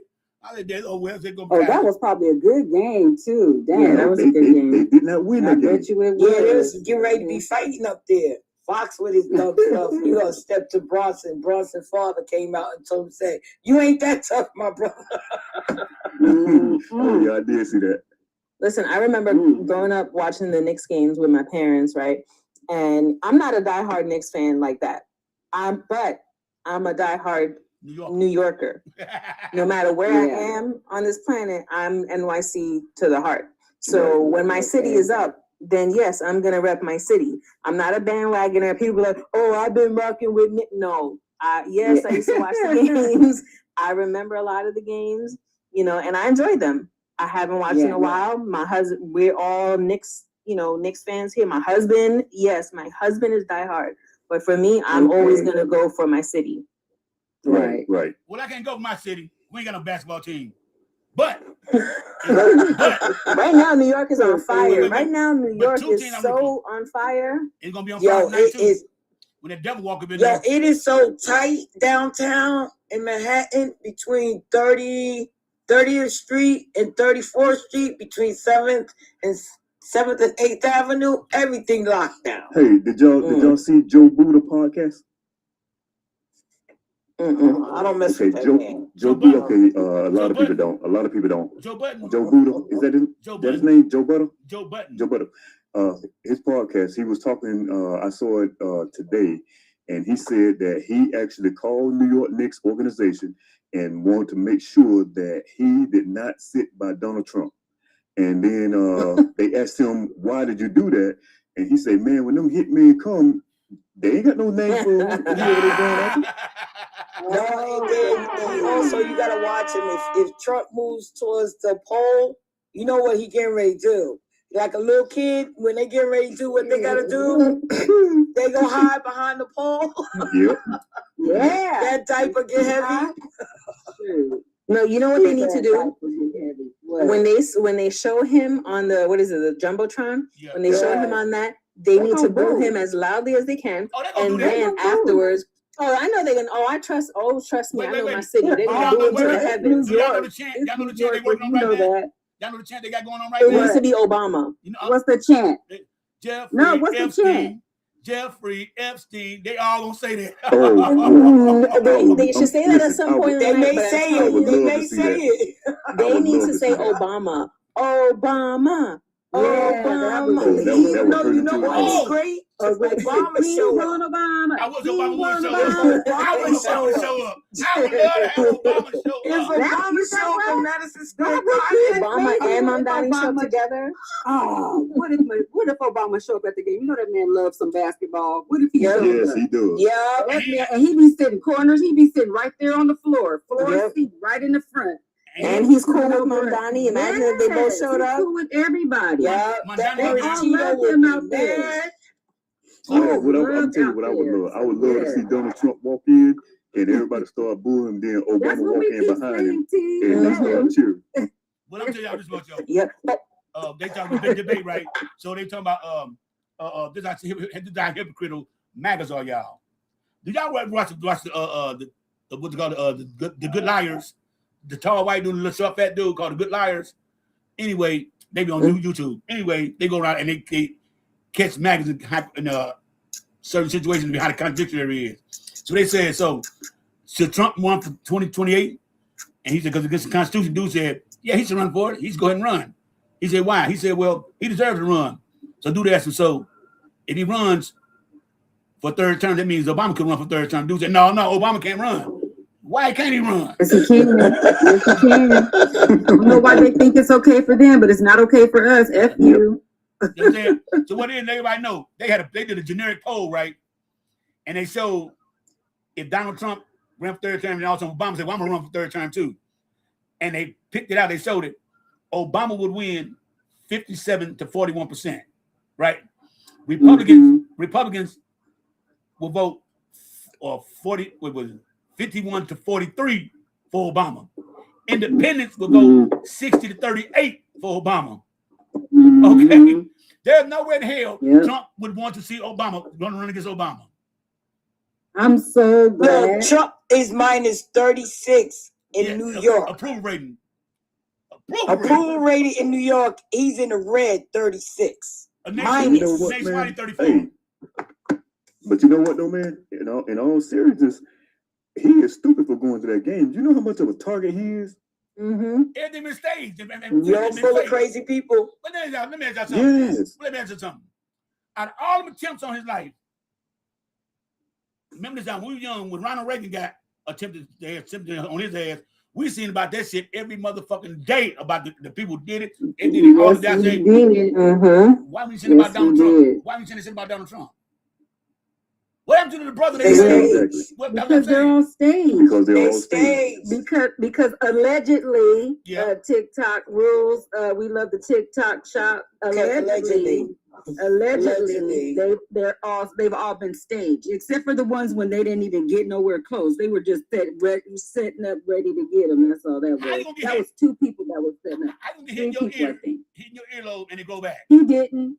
And it go back. He didn't get hit in Mike ear. Tyson bit off Vander Holyfield bottom ear. They still ain't It's go back. still gone. Because it won't grow back. It's cartilage. That's cartilage. Cartilage does not grow back together. That's why. That's not. I mean, he didn't have to infuse it with other piece of cartilage. Wait a minute now. If he got shot with a rifle in the first place, it would have took his ear. It would have been. It would have not only that, but he would have got pew-pewed in the neck too. It would have got his face, the whole side of his face would have been gone. He got shot with a penny. And excuse me, ladies. He got shot with a penny. And excuse me, ladies. Listen. Go ahead. And excuse me, ladies. And then they were going to wrap his ear up with a tampon. That's right. You're right. I saw that. And it wasn't even bleeding like that, y'all. It was just a little bit of. It was just a little bit of red coming down. It was real, but they probably took a razor blade and put it back. That's probably what got hit with a TV. Man, that was one of them blood. That was one of them blood pills what he had. Not for his ear. His ear, but that was real blood on his ear. Wait a minute. Did y'all notice this? But I think that it was a fake. Remember all the people sitting behind him, right? And that thing pierced his ear. Why nobody in the audience get hit? Right. Yes. One person was alive. No, my thing was, ain't nobody laying. Ain't nobody ran. And then the lady was filming with her boom. One of the men was unalive by that, and then 2 women were injured. By one shot. I don't think he shot. I think he shot twice. I don't think he shot once. I didn't hear nobody getting unalive. Me neither. I heard about Yeah, the guy that was sitting next to his wife. Didn't a man get unalive, Joe? Yeah, he was sitting next to his wife. We never saw his funeral, though. I ain't heard about nobody getting unalive with Donald Trump. They're missing right behind him. All the people, nobody ran. Me neither. Nobody ran. I didn't see nobody getting unalive. The one where they threw him down to the floor. We could be somebody got unalive. That was the one when the guy was on the roof and pew pew from across the place. Yeah, one on the roof. One time, that was that. Okay, well, someone did get unalive, but like I said, we didn't see the funeral. Yeah, we didn't hear nothing else about him after that situation. Ain't nobody talking about this man. I'm just, They probably paid the family off. That's probably why. Man, let me tell you something. If I was Donald Trump and I took out all the attempts on my life, ain't no motherfucking where in hell I'm be sitting up in motherfucking Madison Square Garden. Ain't no way. No way. Too much of an easy target. You damn right. Ain't many no high buildings, man. Man, come on, man. Now, I mean, allegedly, y'all, I think it was bullshit. That's just in my opinion. That just in my opinion. It could be a setup. You're right. It could be a setup for today. Yeah, because I don't believe that. I honestly don't believe that. Too. I don't believe because it could be a setup. It's a why setup. Why did he want to come out all of a sudden? Y'all know the man can't. He's not a sports person. I mean, he even went to the No, wait a minute. No, he did. Wait. He used to come to the Knicks games all the time in the 90s. And used to play basketball. Okay. He played basketball and football in high school. But now all of a sudden he's going. Yeah, he did. No, that didn't mean it was good. I think you go to that. In the 90s, I look, I can't hold back that. Thank you, Goldie Mac. Thank you, Black. Hey, thanks for the gift. Appreciate y'all. Thank you for the gift. Yeah. What up, Black Caesar? What's going on, man? And my thing is this. Hey, Black Caesar. Now I'm going to ask you too, Goldie. How y'all feel about that Asian motherfucker say he dare black people to boycott Asian businesses? No, but then the video said they're going to take them out of our neighborhoods. Not forever. Hold on, she was talking to Black and Goldie. Hold on. His people made him take that video down because they know what's going on. They know what happened. Oh, they took it down? Oh, he took it down? I still got it. Of course he took that video down. I need you to send that to me. You know what I'm saying? Send it to me in my DM. Yeah, I got it too, but yeah, he took it down. He took it off. He took it down. Well, he should have known it was going to go around the world before that. Right. As soon as he made those comments, it went around the world because it came out right too long after he said it. Because I heard it after he said it right away. Wasn't it the same day of the of homeboy getting acquitted or whatever? It's like right around that time. I say like a couple of days after. Everybody was already fired up anyway. People were pissed because homeboy got off. Look, I probably the first one to post it because I subscribe to World Star Hip Hop News and read it. And then I got a flash say viral just released. And it was like about 4:30 in the morning, but I just looked at it and went back to sleep. So I tried to go to about 8 o'clock the next morning and open it up. And I heard them post it to my TikTok page, YouTube Shorts, and to my Facebook page. So I probably was the first one to post it. That's why I got some hits on this motherfucker. So y'all look, y'all want to break the news, go to World Star, not World Star, TSR, The Shade Room, and Reddit. Go to them. They always have it. They always get the new shit first. They always do. Okay. Yeah, go to them. Go to them. Just subscribe to them, and they'll send you a notification. You get all of. Why y'all think I be showing them more crazy ass videos on TikTok that y'all ain't never seen before with the crazy ass shit? I don't be paying attention. I sure would be laughing. Yeah, I don't be paying attention. Like you be sending some man. Yeah, like the white dude, Quanell X got to the white dude. He gonna tell him to go to another country because the little 10-year-old girl don't want to stand up for the Pledge of Allegiance. I didn't never stood for that motherfucker, and I was in the military. And she was, I think her parents were in the military too. And, they were. Yeah, and they didn't even. They said that she don't have to stand up for because her son. Yeah, they were like, why does my child have to stand up for it? I fight for this country, but they don't care about us. You goddamn right. That's right. Yeah, but that's all the all the fake. You know, that anytime you have to force somebody or feel like you have to force somebody to stand up for something, or they're not really, those people don't really, they don't believe in it either. Right. You know, No, they're they just forcing mad them to because do you're it doing because it. they trying to colonize her body. Trying to make sure that she's doing what she doesn't want to do. That's the problem with white people, with us, especially y'all, how they always be trying to make us do stuff, get us to do stuff. It's like, why do we have to listen to you? We don't have to listen to you. But they don't understand. Well, for those people that authority over people just everybody. like, oh, go ahead. I'm sorry. Go ahead. I didn't mean to cut you off, man. Go ahead. Go there. I didn't mean to cut you off. Yeah. So for those of us that grew up in military family homes, I was in Germany, everywhere, and every movie you went into on post, national anthem, Pledge of Allegiance, in the schools, that was a major indoctrination period for me in my life. It was indoctrinated in all of us.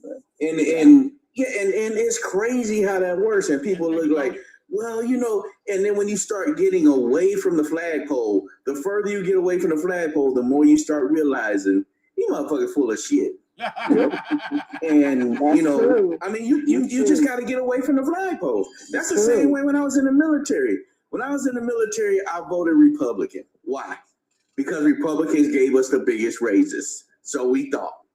Then when you grow up and you start looking at the military, while I'm still in the military, I start looking around. I'm like, what the hell is going on?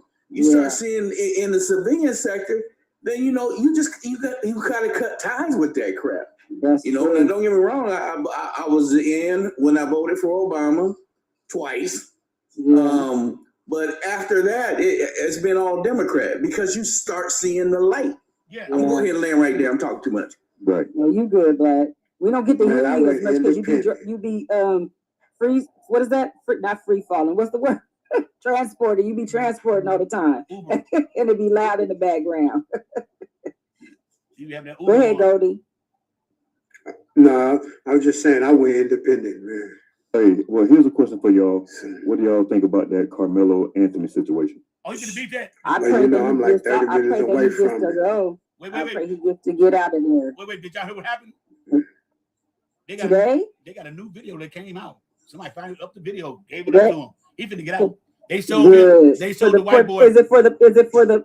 No, wait a minute. They showed the. Is it for the defense? I'm gonna tell you. Listen. Yeah. They showing the white boy. Good. Go ahead. They showed the white boy walk up to him and push him. Okay. He pushed him. He pushed Carmelo Anthony. He pushed him.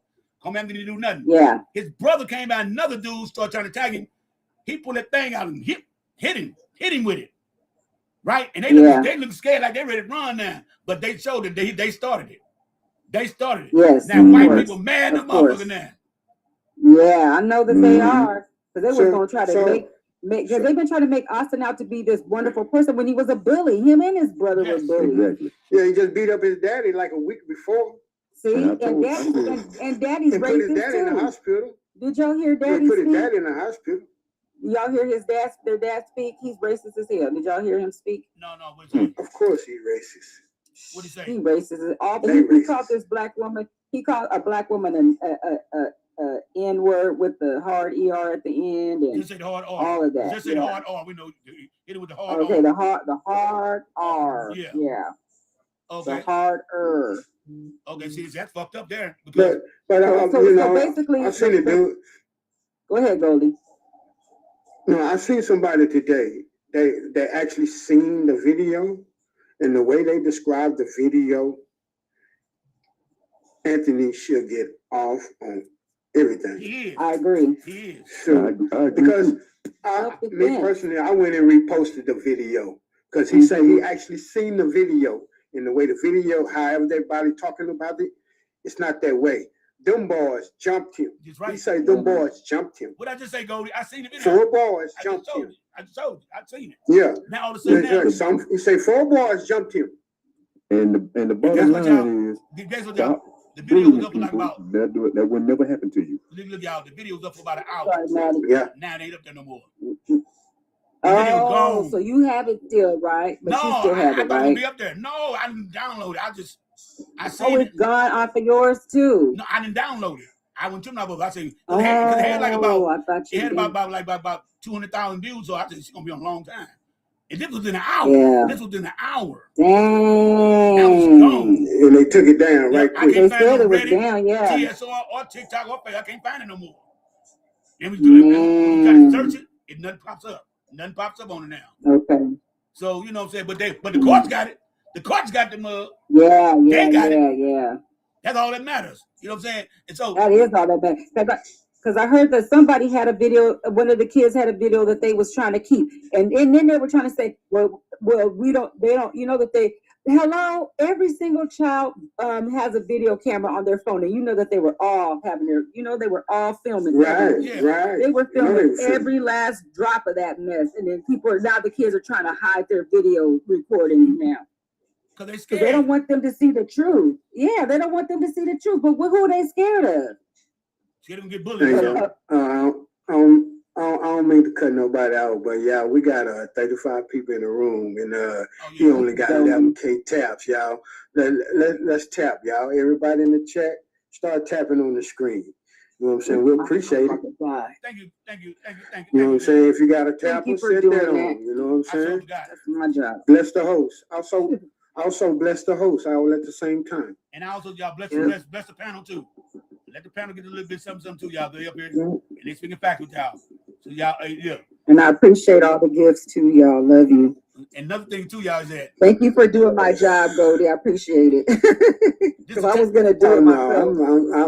I'm engaging. You know, I appreciate that. I really appreciate that. Okay. Well, Sam, a lawyer. Sam, what do you think, Sam?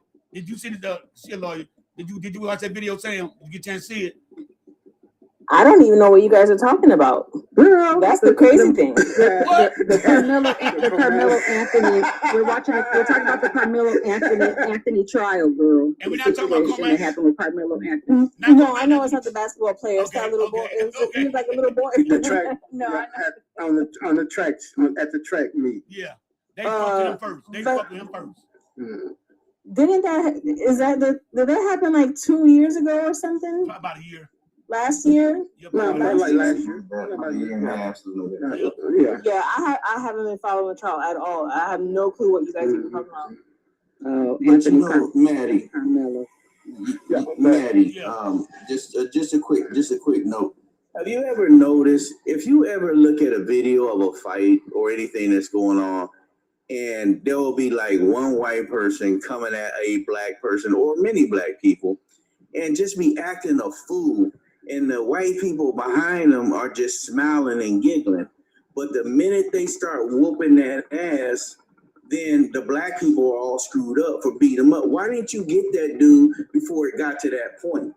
You sit there and watch your friend clowning on some black people. When they got fed up with it, they whoop. Exactly. You're right, T-Wood. They thought it was funny until he started getting his ass whooped. And now, oh my God, these black people are great. It's every time it's like that. Well, have y'all noticed? Let me tell you something. How about Chud the Builder? You have to him? The white dude's going around. You know he getting his ass waxed right now. Y'all know that for a fact, right? Let me tell you something. No. Getting that ash. He getting that ash waxed. Go ahead, Maddie. No, he's not. Because go ahead, Maddie. In the penitentiary, let me tell you something. In the penitentiary or jail, he got protection for other supremacists now. Listen what's gonna happen though. He got protection. So he aligned himself with them. No. Yeah, he aligned himself with them. No. He's not aligned with them. They making him tell them, you gonna pay us or we gonna do a protection. You gonna pay us. That's right. Because they got we gonna give you too. They make them pay for that, right? Yeah. And if they can't pay, they do. To the other they pay for that protection. Let me tell you something, y'all. Yeah. I've been in the penitentiary. I tell you what's going on. Chud the Builder, right? He got white supremacists not even liking his ass. Because like white supremacists said, they don't even go out and tagging ass nobody, no shit like that. But the judge read off his shit before he put on X out what he said. He said, one poor post he put up, he read it. Okay, you hard orders. If you bother me, I will protect myself. So don't come to me with that bullshit, right? And then the next one he broke down, season finale, dead chimp on the concrete, unalive. And you monkeys gonna chimp out when I walk free. And the judge read it to the white judge. He said, oh, you did that? And they read it off to the motherfucker. He took his head down like this, started shaking his head. He can't get, look, that man got over $300,000 and GoFundMe. And they can't even get it. He can't even get it out. Them MFs be doing crap to us, and then they be getting paid by going on GroupMe, begging for money, then they be coming out freaking millionaires. How the hell you come out a millionaire and your ass is in prison? But they mad because Carmelo Andy raising money also for his trial. Yeah. All of them. Yeah, But they they stopped get him. mad at I heard us, that they stopped him, him. Goldie. I heard that they stopped him from doing his GoFundMe. I heard that they stopped him from that. He raised about like 75,000, like that something. But his mother started the thing, so she took it out. She took it out. Yeah, that's right. But Chad the Builder, he can't because they want to release his truck to his so-called fiance. Girlfriend, yes, girlfriend. The black lady came out and said when she was pegging that boy. Did y'all see that video? Where she was what? The black lady seen Chad the Builder. Say, hey, Chad, how you doing? You know, he got like a little scared. I'm trying, what the fuck? I thought he could do something to her. He shake her hand and everything, and not calling her no motherfucking N-words or nothing like that. And she said, yeah, you know me. And he said, yeah. I sort of remember you say, no, you know me. You know me. She must have kicked his behind before. No, listen what happened. She is a professional pegger. She get paid. Lord. You know what pegger is, right, y'all? She get paid. I don't, but I get it. She get paid to put on the strap and bend the knee over, and they pay her to do it. She had one of her clients. That's what. So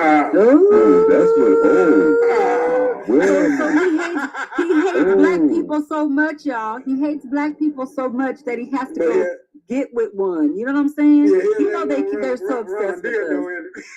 They're so dang obsessed with us, y'all. I think he would be fine if a man was ashing that waxing that ash. I think he'd be just fine with any. That's why he don't want to go all the way through the system. He's gonna be somebody's cool off. He's gonna be somebody's something. Sam, did you leave? Oh, I was about to say, what happened to Sam? What the heck? He's gonna be walking around now putting cool off on his face. Did y'all see the picture of him with the little fairy wings on, the little dress and mascara? Y'all see that picture of him? He got I saw it. Dress with some fairy That's wings when on him. Someone made him look like he had long hair and all that other stuff. He got mascara. He had long hair, and he had his butt. He had his butt out. Y'all, he had his butt out, and he was looking backwards. Wow. He was in an orange jumpsuit. He had long hair with a stupid, ugly mustache that he still had, but they had makeup on his face, and he was looking backwards, and his butt was all up in the air, like, "Yes, do me, baby." That's how they gonna have him when he go down to one of them units. He gonna be putting that cool off on his face. Mm-hmm. Hey, y'all, tap screen, baby, y'all, tap screen, y'all. Got 34 people comments, y'all, tap screen. No, he had a blue dress on, y'all, a dress. Did I see that one? Yeah, I did see that one too. I am curious to find out what happened to the person that he pew-pewed. Oh, he come to testify against me. No charge against him. He got hit in the chest, in the left side of the chest, and in his hand. So he all right. But Chuck, I did not know the extent of the injuries and what all got hit on him. So I'm trying to figure out what his health status is. But wait, his funny part is good. But this is the funny part is, right? He was still whooping shit ass after he got hit. Whooped his ass. That guy he ended up hitting himself in the arm. Oh, because Chud hit himself in the arm. Yeah. That's funny. And dude was still whooping his ass. Because he after he got pee-peed, huh? Yep, he was still whooping his ass. So yeah, I'm like, come on, man. All right, come on, man. Come on, keep it real, man. You got a man this able whoop your ass. And dude kept telling him, look, man, I got PTSD. He says on record, man. He told him, it's on record, I got PTSD, man. I was snapped, leave me alone. Chud didn't believe him. Chud didn't believe that man. They were talking about it on the court. The man is certified. Gosh, thank Goldie. Thank you, Goldie. He gifted y'all. When Terry kept telling me I got PTSD. Yeah. You better leave me alone. Well, shoot, that's what Chud did. He messed with the wrong person. He fought right? the Iran War. Hello? Dude, Iran War. He fought the Iran War. So he seen actual bodies. So he fucked up in the head. Yeah. He kept leave me alone, He's used to that. Yeah. Don't bother me. And hand-to-hand combat. He told him, leave me alone, man. That means that's what the wrong person. That means you can shoot. That means you can pew-pew me, and I'm still gonna beat your ass. That part. That's he learned his lesson.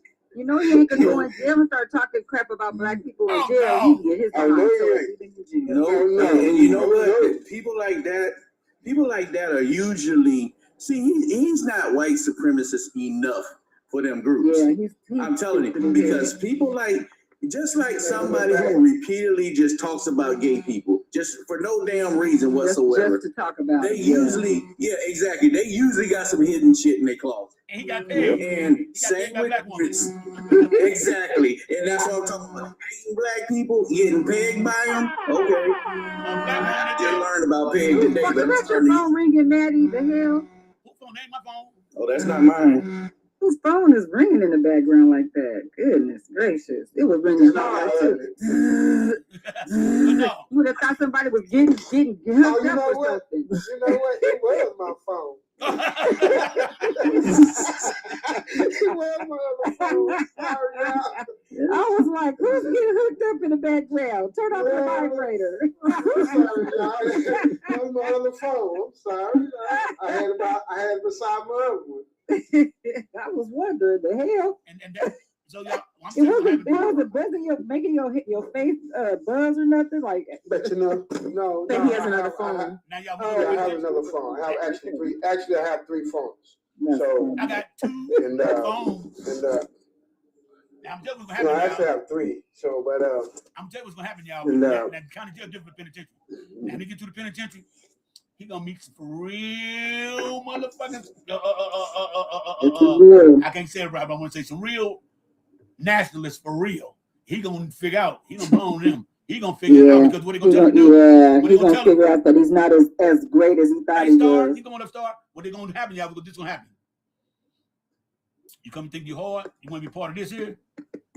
If he can't pay them, they're gonna put a poker in his hand. You gonna handle your business on one of them. If you don't, we gonna unalive you.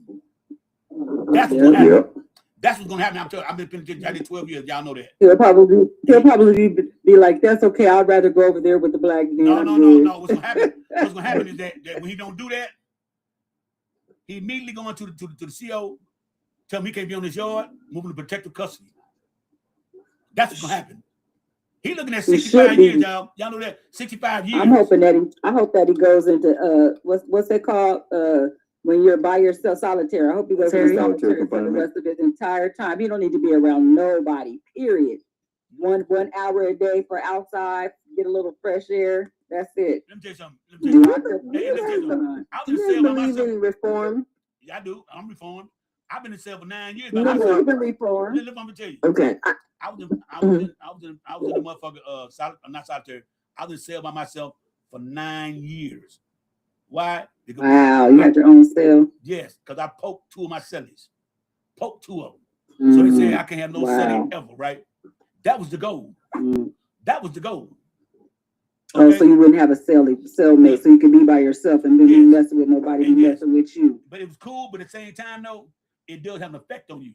Because right now, my wife tell you, I'm down here by myself down there 80% of the time. Because I'm used to being by myself. Even though I've been out the pen since about 2000, I think it was. Yeah, 2000. I've been out since 2000, right?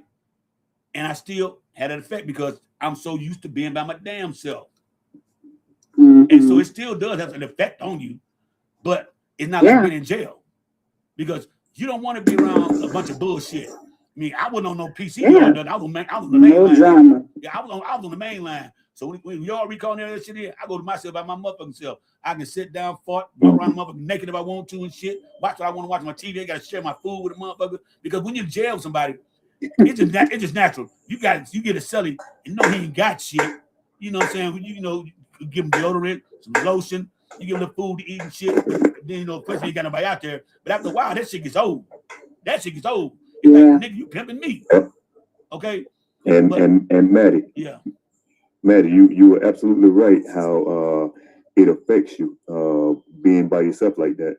My brother got out and he was still making them bricks. Yeah, I still do it too. Oh, dang. I do it too. I got a mop, y'all, down right now. Listen, he was still making them bricks, and I was like, man, you can make you a regular pizza or buy you a regular pizza. Oh, he was making it the way that he was making it the jail cell way. He was making it the way that they were doing it in jail. If I sometimes I just want some snack on. My wife would tell you, fucks up. I get a top ramen noodle. I grab me some motherfucking meat out the refrigerator. I still make that shit. I still make me spreads. Yes. I still make me spreads. Cheese and motherfuckers. I mix all that shit in there, cheese, in the cup. Onions and shit. Cut all that shit off in my onions and green peppers and shit. Man, you got the cheese on it. What kind of meat you got? Man. Then you slap it off with some Doritos or some crackers. Man, that shit be good, motherfucker, boy. Man. That should be good. Y'all don't know. Best dinner that you could ever have, right? It is. But I don't use the seasoning packs.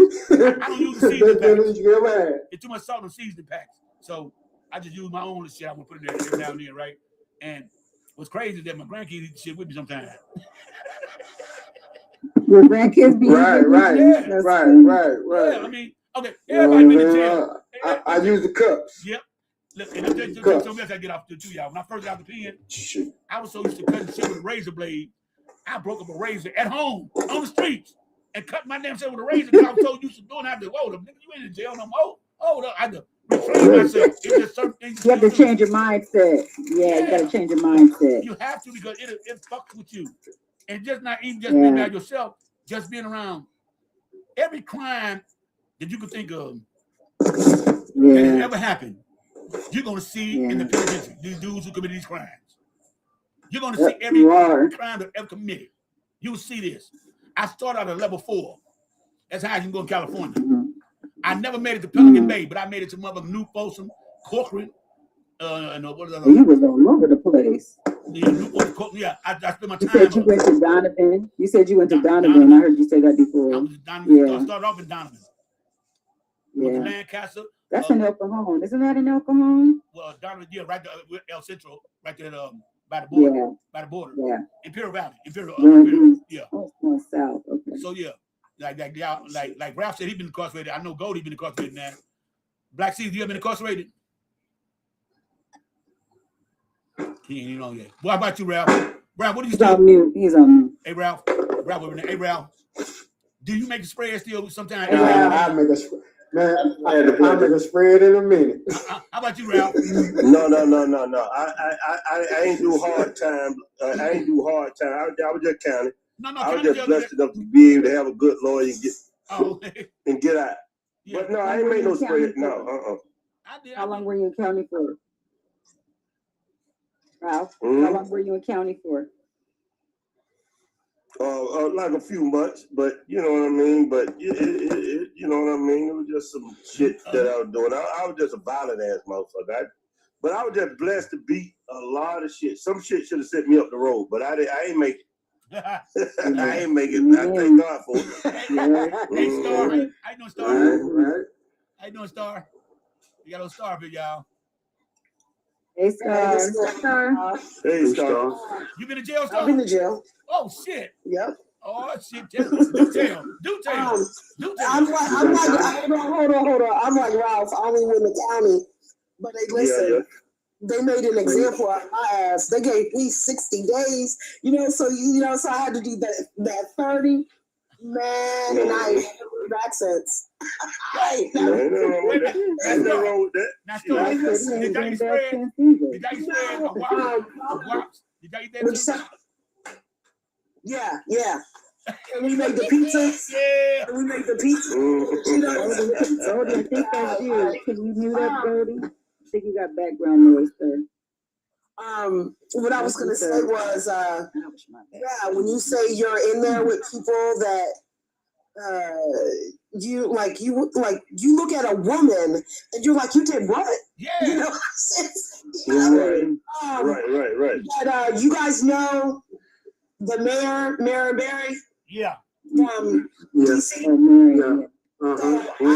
So I'm gonna say to you like this, like I'm 30 minutes from DC and they sent me all the way down on the other side of Virginia near the federal penitentiary. Ooh, wow. I can look out my cell window and see the federal penitentiary across the yard. Yeah. They made an example out of me. Yes, I was gonna say they did that to scare you straight. They scared you straight, didn't they? Listen, I ain't been back to I'm locked up with right now. Right now, my oldest in the feds. Yeah, I was locked up with Geronimo Hold Pratt. on, Goldie. Maddie's trying to say something. Go ahead, Maddie. I was locked up with Geronimo Pratt, Suge Knight, with the rapper named Oakland, Dre something. I was locked up. You said you were locked up with them? Yeah, I was you were locked up with all of them? Yeah, different prisons though. JD from Lynch Mob. Yeah. Flesh and Blood. Flesh and Blood, locked up with him too. Yep, I like the Flesh and Blood. Drew now from Oakland, locked up with him. What was I locked up with? Ike Turner, Thomas Henderson, Stanley Wilson. Stanley Wilson, y'all, let me tell you what I do. Y'all know Stanley Wilson played the Cincinnati Bengals, right? This what fucked him up. Ike was a bitch in jail. Ike was a bitch in jail, wasn't he? No. Ike got over because he had that good talk. He played the good talk. He kept him up in the mood, kind of cool, and fuck with him. You know what I'm saying? You know, that kept him. He was a low class. They didn't try to tax that. But anyway, Stanley Wilson played for Cincinnati Bengals. They played the San Francisco 49ers Super Bowl, right? Stanley Wilson, the starting running back. He missed the whole Super Bowl for smoking dope. He missed the whole game. He missed the whole Super Bowl, right? He got his stuff. He went from LA. He ended up coming to the penitentiary. I was like, wow, I thought we were talking shit. He told me about it. He was Lancaster when I got there. He was my next door neighbor. He would tell me about it. He was like, damn. And Thomas Hollywood Henderson, y'all know him played the Cowboys, right? That dude, that nigga was shiesty in jail. He was shiesty in jail. But he was a big dude. People saying he wasn't no little dude. He was shiesty in jail. For real, y'all. Also, I was locked up with one of the Mendez brothers. I locked up with one of the Mendez brothers. I was locked up with a dude with you know what, man? Which one? I just watched that thing. I just watched that movie for the first time. Yeah, I was locked up with the Mendez brothers. I was locked with Eric. Yeah. I was locked with Eric Mendez. They trying to. We just hatched me together. Okay. Also on the yard, they denied their appeal. The dude that with Charles Manson, he was there. Also on the yard and attacked me with me. The guy that was with Charles Manson. Yeah, the one dude that got convicted. Yeah, he was there. Who was there? Okay. Also, the police officer who was a sheriff department in San Diego, who was assaulting women. I was locked up with him. Yeah. Okay. Yeah. I was locked up with him. A lot of nasty people. Yeah, let me tell y'all some boy. Everybody, these celebrities don't even, you know, they all, when you look at them like, damn, you know what I'm saying? What the fuck was you tripping off of? And you know what I'm saying? It's a trip though, but it is though, because you look at them like, and remember AJ Johnson played what's called on Fridays with the boy named the crackhead. What's his name? Yeah. Ezel. Yeah. He was right when I was ready to get out. I got transferred back to Donovan. So I'm working on the reception yard kitchen. And he see me. Because we did a couple comedy shows together. Oh, okay. He's like, man, I'm glad I see somebody I know. I said, what the fuck you doing up here? He said, man, I don't know. He was scared to death, y'all. He was scared to death. He was scared to death, y'all. I mean, he was scared to death. I believe it. He never been to jail in his life. He basically got caught with some rocks on him and shit. And Pume. And he was on probation. And they sent him to Donovan. Oh, and gave him 3 years. So when I see him, I'm like, damn. I look down. I said, what you need, man? Because like I said, I know because we did a bunch of comedy shows together. You know what I'm saying? So, So I said, what you need, man?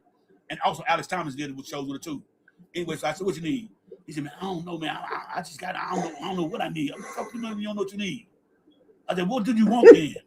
No, because I would have been like, I need to get out. That's what I need. That's what I would have said. When people come to penitentiary, penitentiary is different from the county jail. Yeah. He didn't understand. He thought the county jail. Yep. He thought county jail, the penitentiary gonna be like county jail. No, it's different. Oh yeah, so, big difference. So what I would do, I can't look, man. I'll be back at dinner time because we don't do lunch. We get breakfast, lunch same time. I gotta go back at dinner time, cook for them for the yard, right? So at dinner time, came back and I gave him a care package. You know, I asked him my supervisor, the police. I said, can you get it to my boy right there? And he said, who, Ezel? I said, yeah, they call him Ezel. They call him AJ. Everybody in York call him Ezel. He wasn't going to get fucked with y'all. He wasn't nobody going to fuck with because they knew who he was. But he's scared to death, right? So I gave some shoes. I said, look, man, we don't wear the same size shoes. So look, these shoes could probably be a size bigger than what your feet is, man. He said, I don't give a damn. Because he wanted little Chinese shoes, little pop shoes. He didn't want to wear them. I gave him some canned goods, some chips and shit, some deodorant, toothpaste, and some lotion, and something I gave him 2 T-shirts to wear, and I smuggled in some tobacco. They can have tobacco in their yard, so I gave them a pouch. And I smuggled it on in there, wrapped inside the t-shirt, you know. And I gave them two nudie books. You have some good commentary. Look at you doing community service. That's just how I commentary. That's just how, like I said, when I just have a he had a whole bunch of stuff that he gave away. I'm like, that was sweet. Because I worked in the kitchen. Plus, I'm not a draw. Yeah. I'm not a draw, so I was charging people $10 a portrait for one face for $10, right? Everybody want picture their kids doing so. That's my hustle. I can draw a portrait in less than an hour. Yeah, there you go. I was hustling like that. And they were steady putting. But you were making a killing in there. I never spent my money. All my stuff I got from the canteen. They all came from canteen. Like I said, they all came from canteen. So everybody give me a canteen. I had to make a list out what I want. I give it to them. They go to canteen, bring my shit to me. I never had no problem with nobody getting my money and shit. And plus, I had access to get around because I worked in the kitchen. So I would come back. I'd be selling hamburgers, and I may bring back 4 hamburgers with cheese on it because we wasn't getting that to, you know, make it special and shit. I sell like $2 a piece and shit. Right? I'm making French fries and shit like that. I'm bringing back chicken that I recook, and because they don't even bake the chicken there. I started making barbecue sauce and everything. My damn supervisor, he was like, damn, man, I need to take some of this shit home. The barbecue sauce I'm making, shit. I was doing it. I'm not lying. I was doing it because penitentiary is another city within the city. What are you gonna tell y'all? It's a whole nother. It's like stop snapping in the background, dude.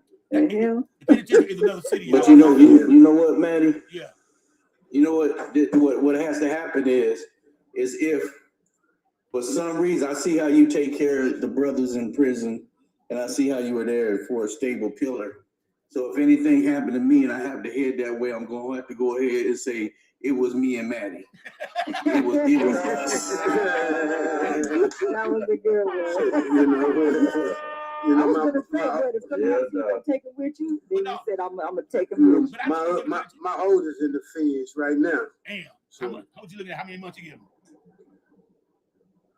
Well, she doing 7 flat. 7 months or 7 years? 7 years. Oh wow.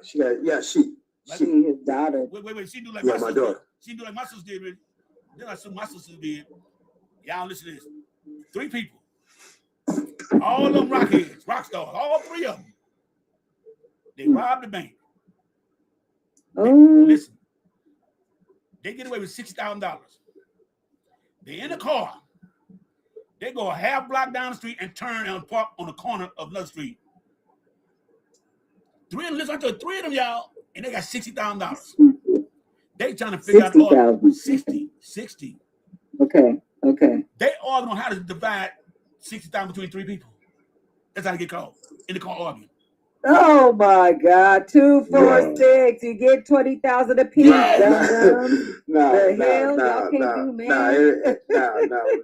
My daughter. They was pointing the finger at my daughter. They wanted to make her the sole provider of all the illegal substance. Yeah. So. Oh gosh. Yeah. So yeah. I'm sorry to hear. And then when they ran up on her, she had like $2,000. She had like 2,000 pills and shit like that, and stuff. So. Well, you know what though? Yeah. One thing I say about women, I don't give a fuck what nobody say. Women in prison harder than men in prison. This is what I tell you. First of all, you got to fuck with all the goddamn butchers up there and studs. Then you got the police always trying to get in the draws and shit. And then they, no. It be some fine ass women in penitentiary. What are you talking about? Are you talking about in men's jail or female jail? Female. Okay, just checking. Female prison. No, I was gonna say since it was only in county, but listen, it was rough because I did have a stud try to holler at me. I did have a group of women that was like, not like bring your ass over here, but you bring your ass over here and sit down somewhere. Let me sit down. Let me do your hair. Like took me right underneath their wing. No, not like that. She was old enough to be like my mother, and she just knew that I had never been to jail before. You know what I'm saying? And I just had my hair just like any type of way. You know, like I ain't have everything when I got there until I got enough money for my canteen. You know what I'm saying? So she braided my hair up. It wasn't the same one. But the stud did try to holler at me. Male CEO tried to holler at me. The officer who arrested me tried to holler at me. I'm like, I'm going to jail. Y'all don't care, do you? But I seen the good, the bad, and the ugly, and the sad. Like Goldie, I think just said his daughter. 7 years. Yeah. So there was a lady, a woman like old enough to be my great grandmother in jail, and she was from New York, and she took charges for her grandsons. Oh hell! Was on drugs. Oh hell no! Are you serious? I swear she went to prison for her freaking grandsons instead of let them pay the consequences for their own actions. Yes, because they were living in her house. I asked her, I did. I asked her why she was there. And she said, I took the drug charges for my grandsons. I let them live in my house, and they had drugs in my house. Oh my God. Why did she take the freaking? Listen, I ain't asked her. I just was like sad that they would allow her to go to jail for them. Yeah, that's where my head was at. That's some weird shit. Yeah, mine would have been like that too. Hey, I was locked up with a dude. As much love and respect that I had for my grandmother. Let me tell y'all something. I seen the wrong hit go down in penitentiary at Donovan. The wrong hit. Okay, this dude came in. Somebody hit the wrong person. Yeah, the dude came in Mexican, and they think this is dude. He's out of San Diego. He underlies his newborn baby with a cinder block. Oh my God! Crushed the whole school. He's on that shit. Right? Now, he come in, and because I'm who giving out gifts? Yeah, of the Goldie. So what I did, y'all. Goldie. Yeah, I work okay, thank you. I was at the reception yard, and I'm taking inventory. People come in, so I got to get their name and shit, and put them on either yellow band or green band. Certain cases get certain bands on it, right? So I get a boy a yellow band, right? I don't know who the fuck he is. So the Mexican come down to me. He's working on the other end. He said, "Hey, let me get that paperwork right there." I say, "Get it," So he got the paperwork tucked on his shirt and went and talked to people on the thing, right? So for 2 days he was cool. The next morning the next evening come back from dinner, and man, they hit that boy so many more times. He was squirting like a damn busted balloon. I mean, everywhere. Come to find out, he wasn't the right one. It was his celly. Oh my God! It was his celly they were looking for. Trying to hit. When his celly said that, his celly ran to the officer to get off the yard. They hit that boy for no reason. And the Mexican read the paperwork. They dealt with his ass too. You gave wrong information. Wrong mother got hit. They hit his ass. They hit his ass. I'm like, damn. That is so messed up. I mean, let me tell you something. In the penitentiary, it's violent, but penitentiary is the most polite place in the world. People say, "Excuse me." Oh, sorry about that. My bad. People say that shit in the penitentiary. You better. You still have your respect. I know that's right. Hey, Matt, I don't know what, like in down south, they say tension on the compound. That's a real thing, man. Yeah. Tension on the compound. That means some shit finna go down, boy. Or they'll say they got the Mexicans got their boots on. Yeah. Did you saying come y'all? It came out penitentiary. The song "Boots on the Ground." Here's somebody say "Boots on the ground." Yeah. Boots on the ground. Yeah. Every race know what that means. Every race know what that means. Yeah. Every race know what that means. Boots on the ground. You got mother got magazines taped together, wrapped around their chest and their stomach and shit, and their back, wearing like a flak jacket and shit. You got magazines thick like this to make sure that they do not get hurt by the person. Right. Yeah. What's going down? It's gonna go down. They know what's happening. And in the penitentiary, it's You know what, Kim? Go ahead, Maddie. No, I'm gonna tell you that in the penitentiary, it's straight politics. In the penitentiary, it is straight politics. In California penitentiary, it's blacks and blacks, whites and whites, messing with Mexicans. You got the Crips with the blood. Yeah, so I heard it's nicely segregated. But what they don't tell you that all white supremacists don't run together. They go at each other. Because you got the prison gang. They got prison gang called the Nazi lowriders. Then you got skinheads, and then you got the Peckerwoods, right? Then you got Hell's Angels. They don't really get along with each other anyway, so they always going at each other. Okay, they always get down with each other. Then you got the Mexicans. So those are their games. Yeah, you got the northern like Mexicans. The and the Bloods. Yeah, you got the northern Mexicans. Hey, up in Frisco and Oakland. I'm gonna tell you something. I'm gonna tell you something, Miss Noma in jail too.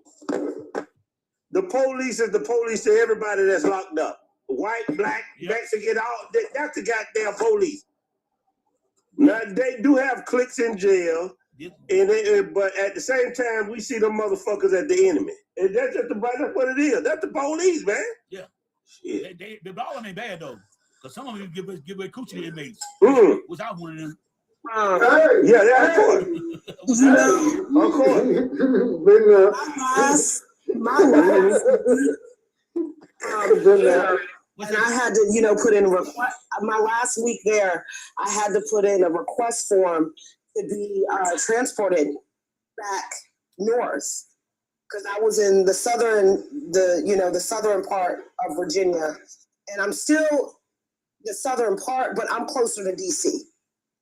And I'm about 60 miles from Richmond, Virginia. But the last week that we were there, the whole entire facility, the female, the male, we was on lockdown for a fucking week. A week? What? A week? Well, we locked down longer. I know, y'all been locked down longer. Yeah. I know. No, I'm asking you why though. Why y'all were locked down? No, I was just responding to Maddie Stacy like just. But we were locked down because street drugs, mugs got into the That's it. Okay. Man, they find us all the time. We never go lock down. They go hit that sale, get that person. No, hell no. We're county. No, they're from the county too. They're gonna get the mug. But in the penitentiary, as long as I was locked down for 4 months. Yeah, they don't lock down the whole goddamn on. Now I know down here they gonna find that shit. Everybody ain't getting locked down, goddamn it. Now we gonna lock the motherfucker down that did the shit. Now riot is different. We locked down for 4 months. We locked down for 4 months on a riot because it was us. I mean, I've been in so many riots. I think I was one in Tehachapi, one in Donovan, one at Soledad, one at Corcoran. And when it comes to the riots, ain't no such thing Crips, Bloods, and Muslims, all that. You black. And that's all that matters. Nah, you black. You black right today. And goddamn right. And because we get right. And that's the police. Yeah, we got to go get some Mexicans and white boys who team up together. They got to team up to beat us. They got to team up to beat us. They can't beat us. There's no one race by themselves. All right. And then we don't ask about help. But like I was saying earlier, the northern Mexicans up in Frisco, Oakland, all the area, they fuck with blacks. The southern Mexicans, LA, San Diego, Bakersfield, they don't fuck with blacks. They don't fuck with blacks at all. All right. Now then you got the boys in Fresno. Right. The Bulldogs. They go against the northern Mexicans and the southern Mexicans. They don't give a fuck. They had a problem. But so they got cliques too. Now don't get it twisted. They got cliques too. But one thing about the southern Mexicans and the northern Mexicans, they don't give a fuck where you from. You in the penitentiary. We all one. We all the raza. Put all that animosity to the side. Okay. And one thing I tell about the Mexicans, they stick together. Them motherfuckers stick together. Blacks don't have a shot caller. Yeah. We don't have a shot caller. One time who's your shot caller? Who shot caller? You say you don't have a shot caller? Talk to the Mexican next door. I said, hell no. He said, well, how y'all organize? I said, organize? I say, we ain't. Every black got their own little clique. They do their thing. But when some go down, we all come together. We know when to come together. We know when. We don't need nobody to dictate us, tell us we got to pay certain dues every goddamn month, bring something to the shot caller, give the shot caller some goddamn canteen. Everybody got to bring the shot caller of that building. All the Mexicans in there, the southern Mexicans, all the southern Mexicans got to bring the one shot caller at least $10 a month canteen. And it'd be like about 75 of them up in the unit. He calling all the shots. Northern Mexicans same way. Bulldogs same way. Blacks and whites don't have no shot caller. Well, whites got a shot caller, but they don't pay them like they pay Mexicans. Because I was the one with the MS-13. He was the shot caller. Y'all know about MS-13? Y'all know them are the them are. That's the real deal. Yeah, that's the Mexican boy, the Mexican cat. The Mexican mafia too. Virginia caught one of their leaders. The MA. Yeah, MS-13. The MA is the top of all. They're for real mafia. Yep. MS-13 are really like the henchmen. They the hitmen and soldiers. You know what's that's not true, that a lot of people don't know unless you know somebody that been inside the wall, or you know about a little bit about something. Them goddamn COs don't run shit. Them inmates run them goddamn prison, boy. Oh yeah. They run that shit. Yeah. They just say don't do the shit out loud. Don't do it. They run that motherfucker. Yeah. They just tell you, but as a woman, I learned so much while I was there. Like, you wonder how those women have makeup. Yeah. They make their own makeup. Yeah. Kool-Aid and shit. Sometimes, like, certain products. The men do too. Yeah, no. I'm just speaking because on the part. Yeah, go ahead. Being a woman, I don't know what it's like on the men's side. Don't want to know. But just so much, like the lack of feminine certain products. Like these women were showing me how to mix, do shit, hide shit. Like it was. It was eye opening, but I said I still don't want to come back. Hey, Star. That mean you learn your damn lesson. Ain't nothing wrong with that. And I ain't been back. Some people like jail. I ain't been back. It's going 26 years. Shit, I don't like fucking jail. It's been 30. It's been 30 for me. Yeah. I was young. Hey. I was young. Hey, Star. I got invited to the ghetto ass hood wedding in the penitentiary. They made this motherfucker goddamn a dress. They made a dress out of sheets and shit. This mother get married. Yeah. The dude had a little, I don't know where they got the black mother sheet from. They had a black suit. He had a black tux on with a white bow tie on him, with a white slingshot t-shirt on. And they jumped the goddamn broom in the middle of the yard. I fell out. Oh my God, these motherfuckers. And the dude that married the girl, the trans, whatever it is, had a wife come see him every goddamn week. He turned down his visit one day because the punk said, if you go see that bitch, you better not be through. He would not go see his wife, his real wife. I said, ain't this sick. He was going to get his ass whooped. What you finna say, Goldie? Now you going to get his ass whooped. Or the black. When y'all finna say something? Who they go to? The Goldie or black? Huh? They say that They say that Josh Hart was going to sit tonight's game out if Trump show up.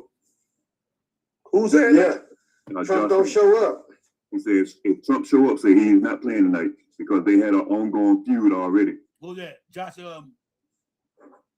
Hart for the Knicks. Yeah. I was going to say the Knicks and But I just seen it where he going to sit. He was going to sit out. Well, he going to sit the fuck out because that motherfucker coming. He coming.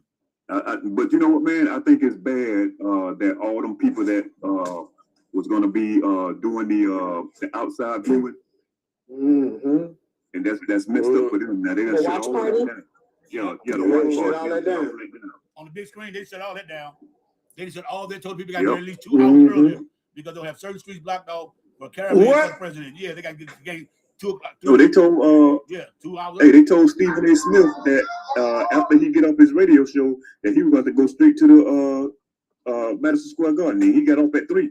Yeah. He said because traffic gonna be so bad that he had to leave his radio show at 3 to go make it to the Madison Square Garden. Spike Lee had to get just for a watch party. No. But you see the game period. Spike Lee. Well, he going this morning. He had to get he went and got a hotel. They said down by Madison Square Garden. And he was talking about the prices because the goddamn they playing the finals. He said the price is like triple. He just wanted for the next 2 days for the game. Look, I looked at the prices, Maddie. $11,000. $11,000 for nosebleeds. Yeah, y'all. $4,000, y'all, is the motherfucking lowest team you can get, y'all. $4,000. The Knicks ain't no motherfucking team that important to me. I'll watch y'all ass on TV. I'm not spending that type of money on no shit like that. I know that's right. Fuck no. I know that's right. And I'm already tight and stingy any motherfucking way. Ain't no way in hell I'm gonna sit around and spend $4,000. That's a used car. That's a used car. That's a whole motherfucking used car right there. Better what about a piece of cake? Fuck no, I'm tight. I'm stingy. I ain't gonna lie. I'm tight. My mama want to tell you. Better what about a piece of cake? Fuck no. The only reason I go to Battle Hall games is because my partner and them, we in the military, we get free tickets to games and shit, concerts and shit. So right. Veterans, right? That's the only reason I go see. I've been seeing Colorado, Mizzou, the Billikens, the Cardinals, the Battle Hawks. I go to sporting events all the time. I don't pay for nothing. Only I pay for is when I'm there to eat. And I don't really pay for that shit. I make sure I eat before I leave that motherfucker. Because a motherfucking bottle of water, going to see the Battle Hawks play in St. Louis, a bottle of water that you get a whole case for $5.50 in St. Louis. They charge you $5.50 for one bottle. You got your motherfucking mind. I drink out the water. And then, wait a minute. A slice of pizza, y'all. Fuck the little ass slice of pizza, like the school pizza you get. They want to charge $13 for a fucking slice of pizza. 13. When you can get a whole one from Little Caesars for $5. Yeah, man. I go over that motherfucker. I got figured out now. I go over that motherfucker. I have a motherfucking. I get slick with them. I might wear a jacket, and I have a motherfucking thing with food taped all around my goddamn chest. Taped all around, wrapped up in paper. Shit. And food ain't got no milk. Yeah, I ain't wasted my money. I wouldn't waste my money either. I already wasted $18 yesterday on the damn sandwich that I was highly unimpressed with. I was so mad. I said, I cannot believe that I spent $18 for this sandwich and some pasta and a drink. I was good. I spent that yesterday too, and I was half of that sandwich and I gave the rest to my grandfather. I was like, I'm good. And it was on ciabatta bread. I love ciabatta bread, but I was so unimpressed with that sandwich. I got some gumbo upstairs. I made gumbo yesterday, and that motherfucker cost me a total about $25 to make it. With bad ingredients and shit. That's not bad. Yeah, that's not bad. Probably was cheaper back in the day before the grocery prices went up. Man, all I had to go. What do you put in yours? What kind of meat do you put? Do you put the crab and all that other stuff in there? I'm the crab. Because once it gets that shit get real too soggy for me, so I don't fuck with the crab. But I give the chicken breast. I get 3 boneless chicken breasts. I dice them up. I'm from the South Bay. I put a whole blue Dungeness in that motherfucker, man. Don't play with me. What I put in mine. What I put in mine. I just put the chicken breast. I get 2 andouille sausages, cut the motherfucker down, and I give me a bag of butterfly shrimp and a bag of jumbo shrimps, right? And you do put shrimp in there. Yeah, but not. I just asked you put shrimp. No, not crab. No. Not crab. Crab I don't, because crab it cooks real shrimp. fast. Did I say shrimp? No, did I say crab? I thought I said shrimp, but never mind. Crab. My bad if I said crab. And Medusa, no. Anybody eat crab, you know. You throw crab in hot water for 2 minutes, it's done. Anything over there, it's gonna get rubbery and shit. You can't even put it. Yeah, you can't put it in for very long. Exactly. Like you take the gumbo out the pot and put it in the bowl. You can't throw no crab on that motherfucker because it's gonna be rubbery as fuck. Yeah. So you gotta leave that shit alone. Hold on now. Now I got to slow you down for a little bit. You know I live in Florida, right? Yeah. You know I live in Florida, right? Okay. Yeah. And I'm just about 6, 7, maybe 8 hours with traffic just away from that bayou. Okay. Okay, baby. So what you're gonna do is you're gonna leave the crab in the shell, baby. Yeah, but I get mine butt naked. Yeah, don't get it butt naked because that's why it died. That's why it doesn't. That's why it gets wet. That's exactly right. Yeah, I'm like cracking that motherfucker. What happens is the juices get in there with the crab meat in the shell, and the shell keeps the meat in its formation. That's what I thought you were supposed to do. By the time you get to that crab and you open up that shell, the meat is tenderized and it didn't have nowhere to bleed out or leak out to. It don't get so soft and tenderized it disintegrates. So what you want to do is keep it in the shell when you're making the gumbo. That's what we always did, is leave it in the gumbo. And nothing I did, leave it in the shell, What a queen feed when it come up, another thing I do, when I say do, one other thing I do is that after I make my rice, after I cook my rice, I throw my rice in the gumbo. I don't really separate that. You're going to eat the one gumbo and eat rice. Now that's what makes it more soggy. You put the rice inside the gumbo. No, it don't. I cook my rice. We all cook our rice on the side, and we put the rice in the bowl, and we put our gumbo over the rice. Yes. I throw mine in my mother gumbo, and that mother just be good. The mother ain't no overcooked the shit. That will be overcooked for shit. I'm telling you, I got 3 people who's gonna pick some shit up for me later on. Okay, because my wife don't like gumbo, but I do. Oh, and she doesn't? No. Hey now. Hey, Queen Fee. Hey, how you doing, Queen? I think Queen I'm okay. Queen, what we discussing? Queen, how you Girl, we discussing everything. How you cook your gumbo, Queen? I came in on the gumbo part. How you cook your gumbo? Now we talking about food. Yeah, how you cook your gumbo? Queen, how you cook your gumbo? How we cook it in New Orleans? Yeah, you will know the home of it. Well, it really started in South Carolina, but go ahead. We use gizzards, chicken necks, smoked sausages. Yeah, you boil the gizzards. I don't even like fried gizzards. I ain't gonna like no damn boiled gizzards. Wow, Maddie. That's good right there. That's good, Maddie. Chicken breast. Shrimp. Yes. Smoked sausages. Only time we put chicken is when we doing the okra gumbo, but if we doing the seafood gumbo, we don't put chicken. Right. The seafood is just seafood. And we use the pet hot sausages and we roll it up like a ball. Basically, we roll it up like a ball. We take the smoked sausages and we cut that, but we run it in the oven with a little water to get the grease off it. When they cook that way, then you drain it. Shit, well, hey, look, I cook my shit simple. Just simple. Just give me some, I put okra in there. Another thing I do put in mine, like a lot of people don't do it, they say they don't like it like that, but I like it. I get them whole, them little diced tomatoes, drop that motherfucker off in the gumbo too. And then I take me some other. That's too much, man. You're doing too much. No, it ain't, because that should be fire. That should be fire. And nothing I do, the cayenne pepper, I want my shit to be spicy. Oh my God, I like no Old Bay. I want to be so spicy that when you eat it, your nose Where's runs. the Old Bay at? Where's the Old Bay at? You know what I'm saying? The Old Bay. Shit. I use what's it called? Tony Chirrillo. Sometimes I put a little bit of that in there. Sometimes, and then what it called Tony Chirrillo. Yeah, you Old Bay either. Yeah. Old Bay's good. Yeah. Old Bay's good. The motherfucker gonna say you deep frying some catfish or something. And nothing. Stuff, yeah. Hey, the Andy's chicken mix. Boy, that should be firing the motherfucker.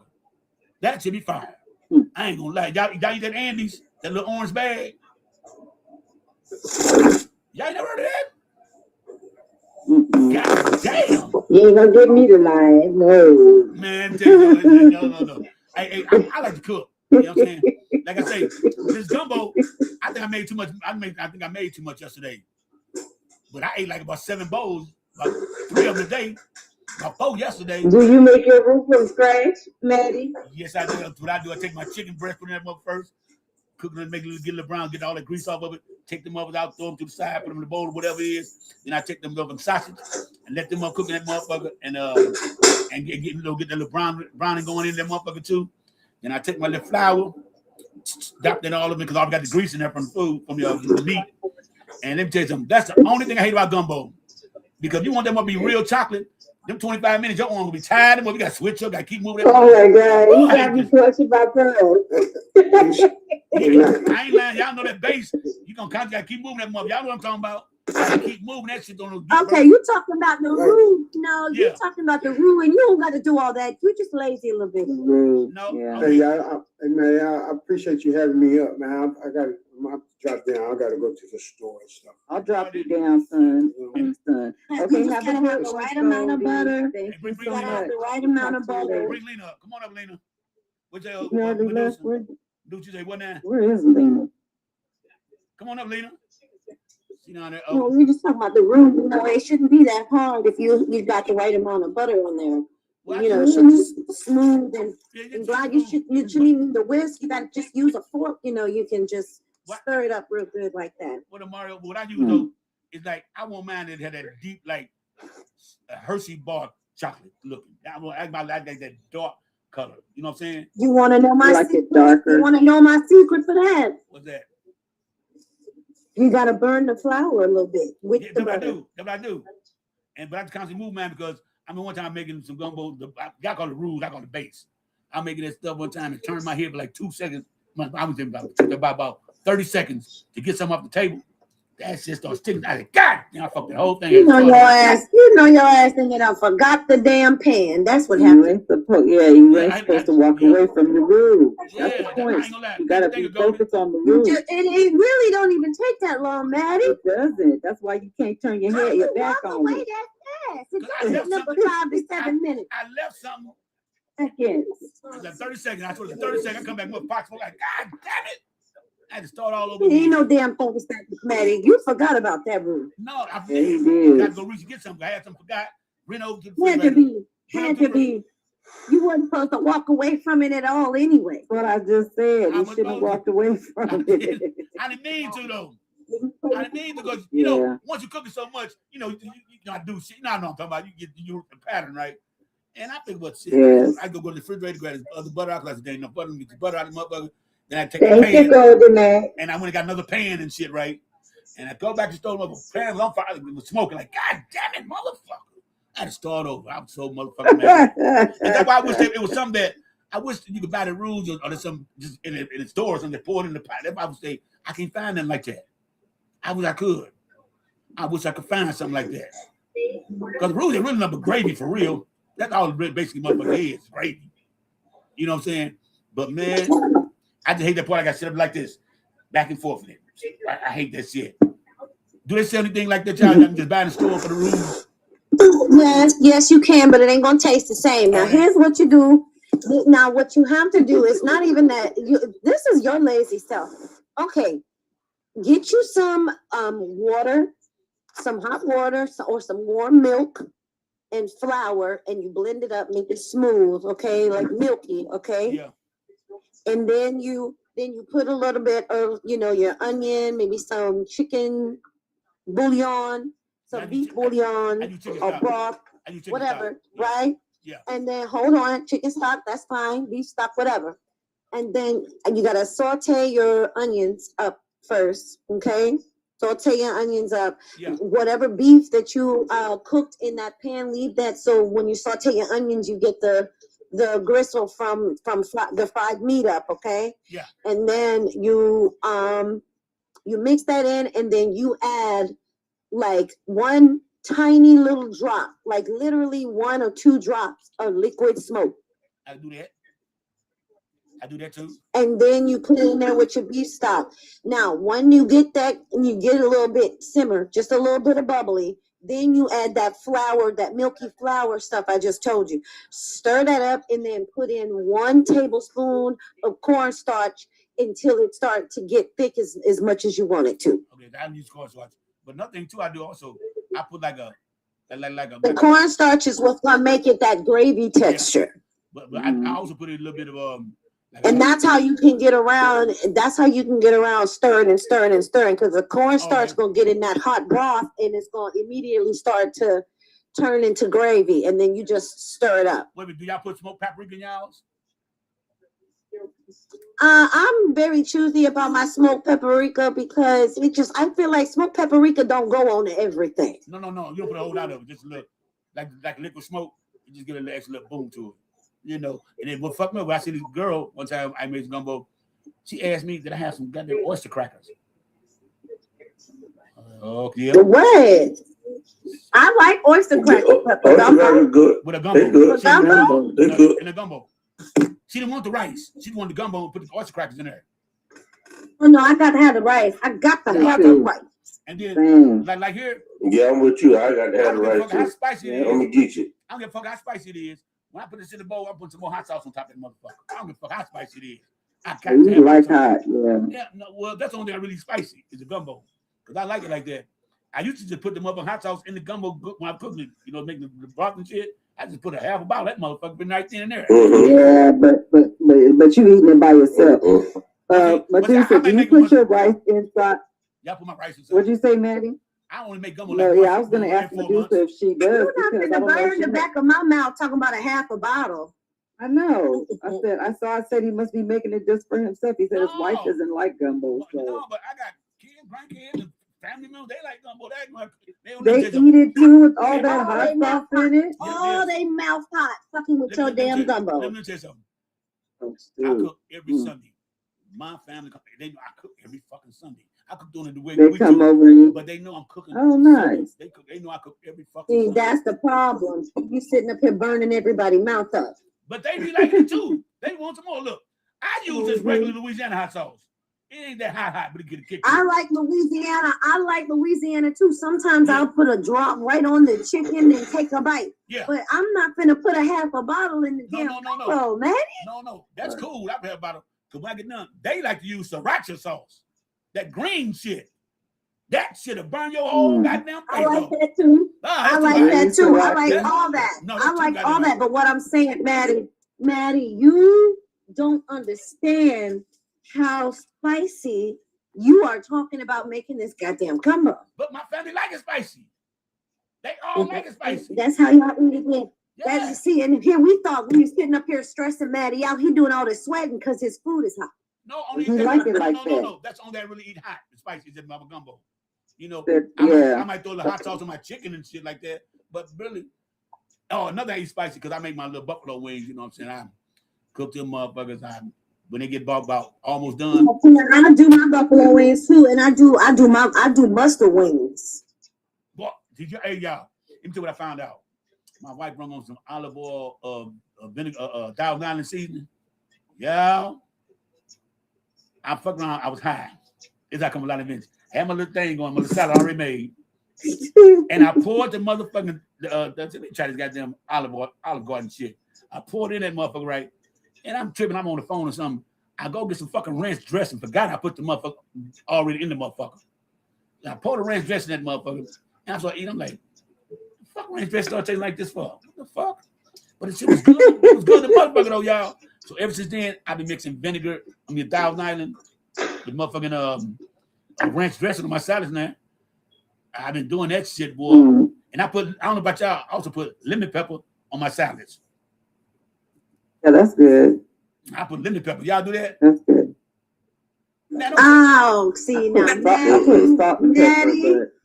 that don't sound bad. Maddie, I season my salads too, but lemon pepper. Try it. Yeah, I don't do what you do. A lot of people say that. This is what I put on my. This is how I season my salad. You put a little bit on your fork and you eat it. Let me tell you how I season my salad. Because I like to use a lot of different greens. I don't just use iceberg lettuce. I use romaine, spinach, the green mix. I like it all. I like arugula. I like bean sprouts. I like baby sweet peas. I like all that. I like sugar snaps. I put everything in there. And I like to season it. I do too. And I'm heavy with the protein, baby, because I'm not only do I like to eat green, I'm a meat eater, baby. I will put chicken or whatever. Some shrimp, some chicken. I will, come on, I'm loading it up, okay? Hey, so don't get it twisted. I talk a lot of green, but I eat meat too. So anyways, so when I season my salad, I season fresh and I use seasonings, okay? So I have my onion, I have my cucumber, tomatoes, carrot. You know, sometimes I'll add avocado or a boiled egg and chop it up like a cob. You know, all that. Now, listen, when I season, I use my seasonings. I use granulated onion, not the powder, okay, because I like a little crunch. I use onion, cracked pepper. I also use garlic. Sometimes you can chop up minced garlic if you want to, or you can use the powder. I also use pink Himalayan salt. Very distinct difference. Very distinct difference because that little bit of saltiness is why is everybody dropping themselves? If y'all need to go, let us know. We'll drop them. I love seasoning mine. I use sesame seeds. I use everything seasoning. I put all kinds of seasoning on my salad, but never have I thought to put some damn lemon pepper on the damn salad. You gotta try it. You gotta try it. All you gotta do is get to the fork, put some on your fork and get into your salad, and try it like that. And you say, "Oh shit!" I'm trying to tell you, that's all you got to do. I mean, I like to experiment cook. Yeah, what up? What you think, bro? But all that bullshit you talk about, you put on your shit, you should just try a little goddamn lemon pepper. That's too much. All that bullshit. That's right. You might as well add a little lemon pepper. It ain't gonna kill you. God damn. But we don't. I don't use Oh, that. I put this and I about all put the that and I stuff. put this and I put that and I put this and I put that. God damn it, a little pepper won't hurt you. God damn it. Just for a salad. Hey, I know, but I get you Ralph, talk about the hey, protein though. That was my Ralph, favorite part of I the do whole not eat thing. lettuce. I do not eat lettuce. Yes, sir. I eat straight spinach. I do not eat lettuce because lettuce. Okay, ain't no wrong with that. Lettuce is water. No, why don't Depending eat on what lettuce? kind of lettuce you get. No, lettuce. I eat lettuce and spinach. Lettuce run through your ass. You're gonna eat that salad with some lettuce in it. Boy, It's water. That's you why. going to the goddamn toilet. I don't like that all the Right. I don't like that shit. It's water. So Medusa, I was trying to ask you about the gumbo because Maddie said that he puts his rice inside his gumbo. And I said, what? I said, that's gonna make it too mushy. I said, we always make the rice in the rice cooker on the side and then put our rice in the bowl and then add the gumbo over the rice. And he said, no, he likes to put his inside with the gumbo. So I was gonna ask you, which way do you eat yours? Do you eat yours with the gumbo? Do you put the rice inside your gumbo or do you eat it on the side and put the gumbo on top? Medusa. It depends on what kind of gumbo I'm making. Now, I'm gonna tell you this before I answer your question. I had a white tea lady bring me some gumbo, and she tried to put that shit on some mashed potatoes. What? I have never heard of that before. That is so crazy. Now, what? It wasn't really mashed potatoes. She tried to make like a loaded baked potato with gumbo in it. And don't get me wrong, the gumbo was all right. First of all, it wasn't enough sauce, and you know they should be dry. Right. Anyways, I was just mad that she tried me with the potato. You know what I mean? Because if I'm gonna eat some gumbo, I'm from the South, baby. Did you tell her about the rice?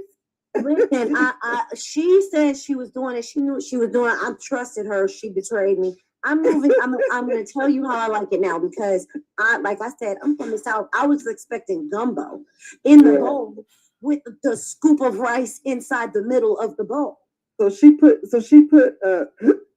got like a baked potato, stuffed it back, and then opened it up. And it was not. Don't get me wrong. They was big baked potatoes, and it was just like a bowl. And so it was like a bowl. She had it separate, and the meat and the gumbo, the juice and all that was in the middle of the open baked potato. But the sides of the baked potato, she had like mashed up and made like some kind of cheesy bake with it. I guess it was supposed to have some kind of do that with our gumbo. I don't understand what she was doing. But listen, but how I like to eat my gumbo and how I've had it several different ways. But my favorite way to eat a gumbo is in the bowl with the scoop of rice inside the gumbo. Okay, the bowl of gumbo. Now, I've also eaten it where the rice was the bowl. You put it on the plate and then you hollow it out, you know, the mound of rice, you hollow it out like a bowl, and then you put the gumbo in that. Okay. I'm just talking about you separate the rice from the gumbo. You don't put the gumbo inside you don't put the rice inside the pot with the We're gumbo. not making no motherfucking goulash. This ain't no gumbo Thank you. goulash. That's what I was talking about. Because that's how Maddie makes his. Yes. No, He Maddie. puts the rice inside his gumbo while he's cooking the gumbo. Maddie, that's a stew, baby. You made a stew. With some gumbo stew in, that motherfucker ate like a motherfucker. It ate like a motherfucker. When you add, I'm just telling you that's the difference. When you add the rice in there, when you're cooking it with the broth and the sauce and the gravy, when you put that rice in there like that, that's when you wait. If you have the meat with the rice and you cook it together, that's what makes it a stew. Now, if you bake it, that's what makes it a casserole. I don't bake. Let me tell you what I do. It's a stew. You mix it into a stew. One thing I did find out, if you don't put them goddamn bay leaves on there, it's a hell of a different. Them bay leaves make a hell of a difference in that taste too. I know that's right. It does. You gotta put them in there. The peppers. If you ain't got enough peppers in there, it don't hit that rice. You know. Yes. Yep. You know, it's just that one little ingredient that got them the peppers. I mean, it's got the bay leaves. Right. Now, imagine if you did all that and you forgot the cayenne. Imagine. Oh man. One time I made some. Yeah, can't forget the cayenne, y'all. Yeah, but wait, I forgot. Never had gumbo, so I can't. I was just about to ask you, do you know how to make gumbo, Sam? I have never had gumbo. What? Ever. Never, ever. Caesar. Oh my God. Caesar, how about you like Caesar? I need to give her a recipe or two. Yeah. Yeah, it's wonderful. Listen, I'm from the deep South. Okay, my roots are from a long time ago. You know, Ralph, and I've made all kind of gumbo. Ralph, how you like your gumbo? Spicy, rice separated what? What do you like? It don't matter. You can give it anyway, any kind of way. It's still gumbo. Yeah, I say it's it. Still gumbo. Yeah. I mean, yeah, still gumbo. But what size do you put with gumbo? But you make your roux separate. So when you make your roux, then you put all your ingredients and everything together. Your roux is like your starch. You make it separate, and then if you throw the rice in the goddamn pot, it's in the pot. What's the big deal? I don't know what y'all talking about. No, but you're right, Fired Up. No, Fired Up was right, because the roux, when you make your roux like that, that's the starch. That's right. Yeah. But to get away from, without having to do all that for the roux, you can get away with just add a little bit of cornstarch to some broth. Yeah, if you choose to do it. That's the lazy way. That's the lazy way. I'm just saying. Mine the real way. I get my arm be tired. My phone kind of It's gonna taste like you did it the lazy way. No, I do the real way. I can't believe the homegirl gave you a baked potato with cheese and stuff, and then put some gumbo in it. I'm like, wait, what? I've seen a motherfucker put some goddamn sugar on macaroni, cheese, and greens before. Oh my gosh! I'm telling you. I've seen people put sugar on greens, and I have never been the same ever again. Put a little sugar on greens in the Wait a minute. No, Ralph, I did not hear you. You don't. I'm sorry. Hold on, Fired Up. I didn't hear what Ralph said. Sugar don't belong on fucking greens. So don't. No, wait. Sugar what? Sugar don't belong on greens. You heard what he said. No. I'm not understanding what he is saying. It's something that's just not. Sugar does not belong on greens. Collard greens. Oh my God! Mustard I thought he was saying. He was greens. saying. Listen, Fired Up. I thought he was saying that somebody put sugar dumplings in his greens one time. Maddie said it first. Maddie said it that he seen somebody put sugar on their macaroni and cheese and their collard greens, and then Ralph said that he saw somebody literally put sugar on the greens, and then he said it messed him up for the rest. He said let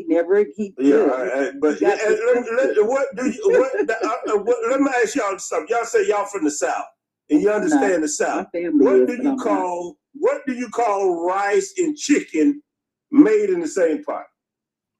Chicken and rice.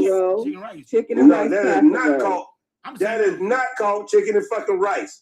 Yes, it is. That's what we call it, chicken and rice. When you put you clean up your chicken, you put your rice around with your broth. We don't call it here in Florida. You know what we call it? You put a can of chicken. Ask somebody from Florida what you call chicken and rice in the same goddamn pot. It's called perlo.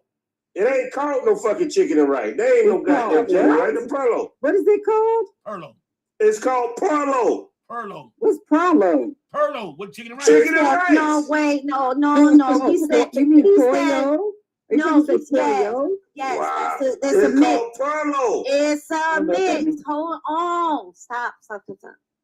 It's a mix. It's a mix of the same. It's the word exactly what you think it is. Oh. Perlo. Perlo price. Perlo. That's what we call it.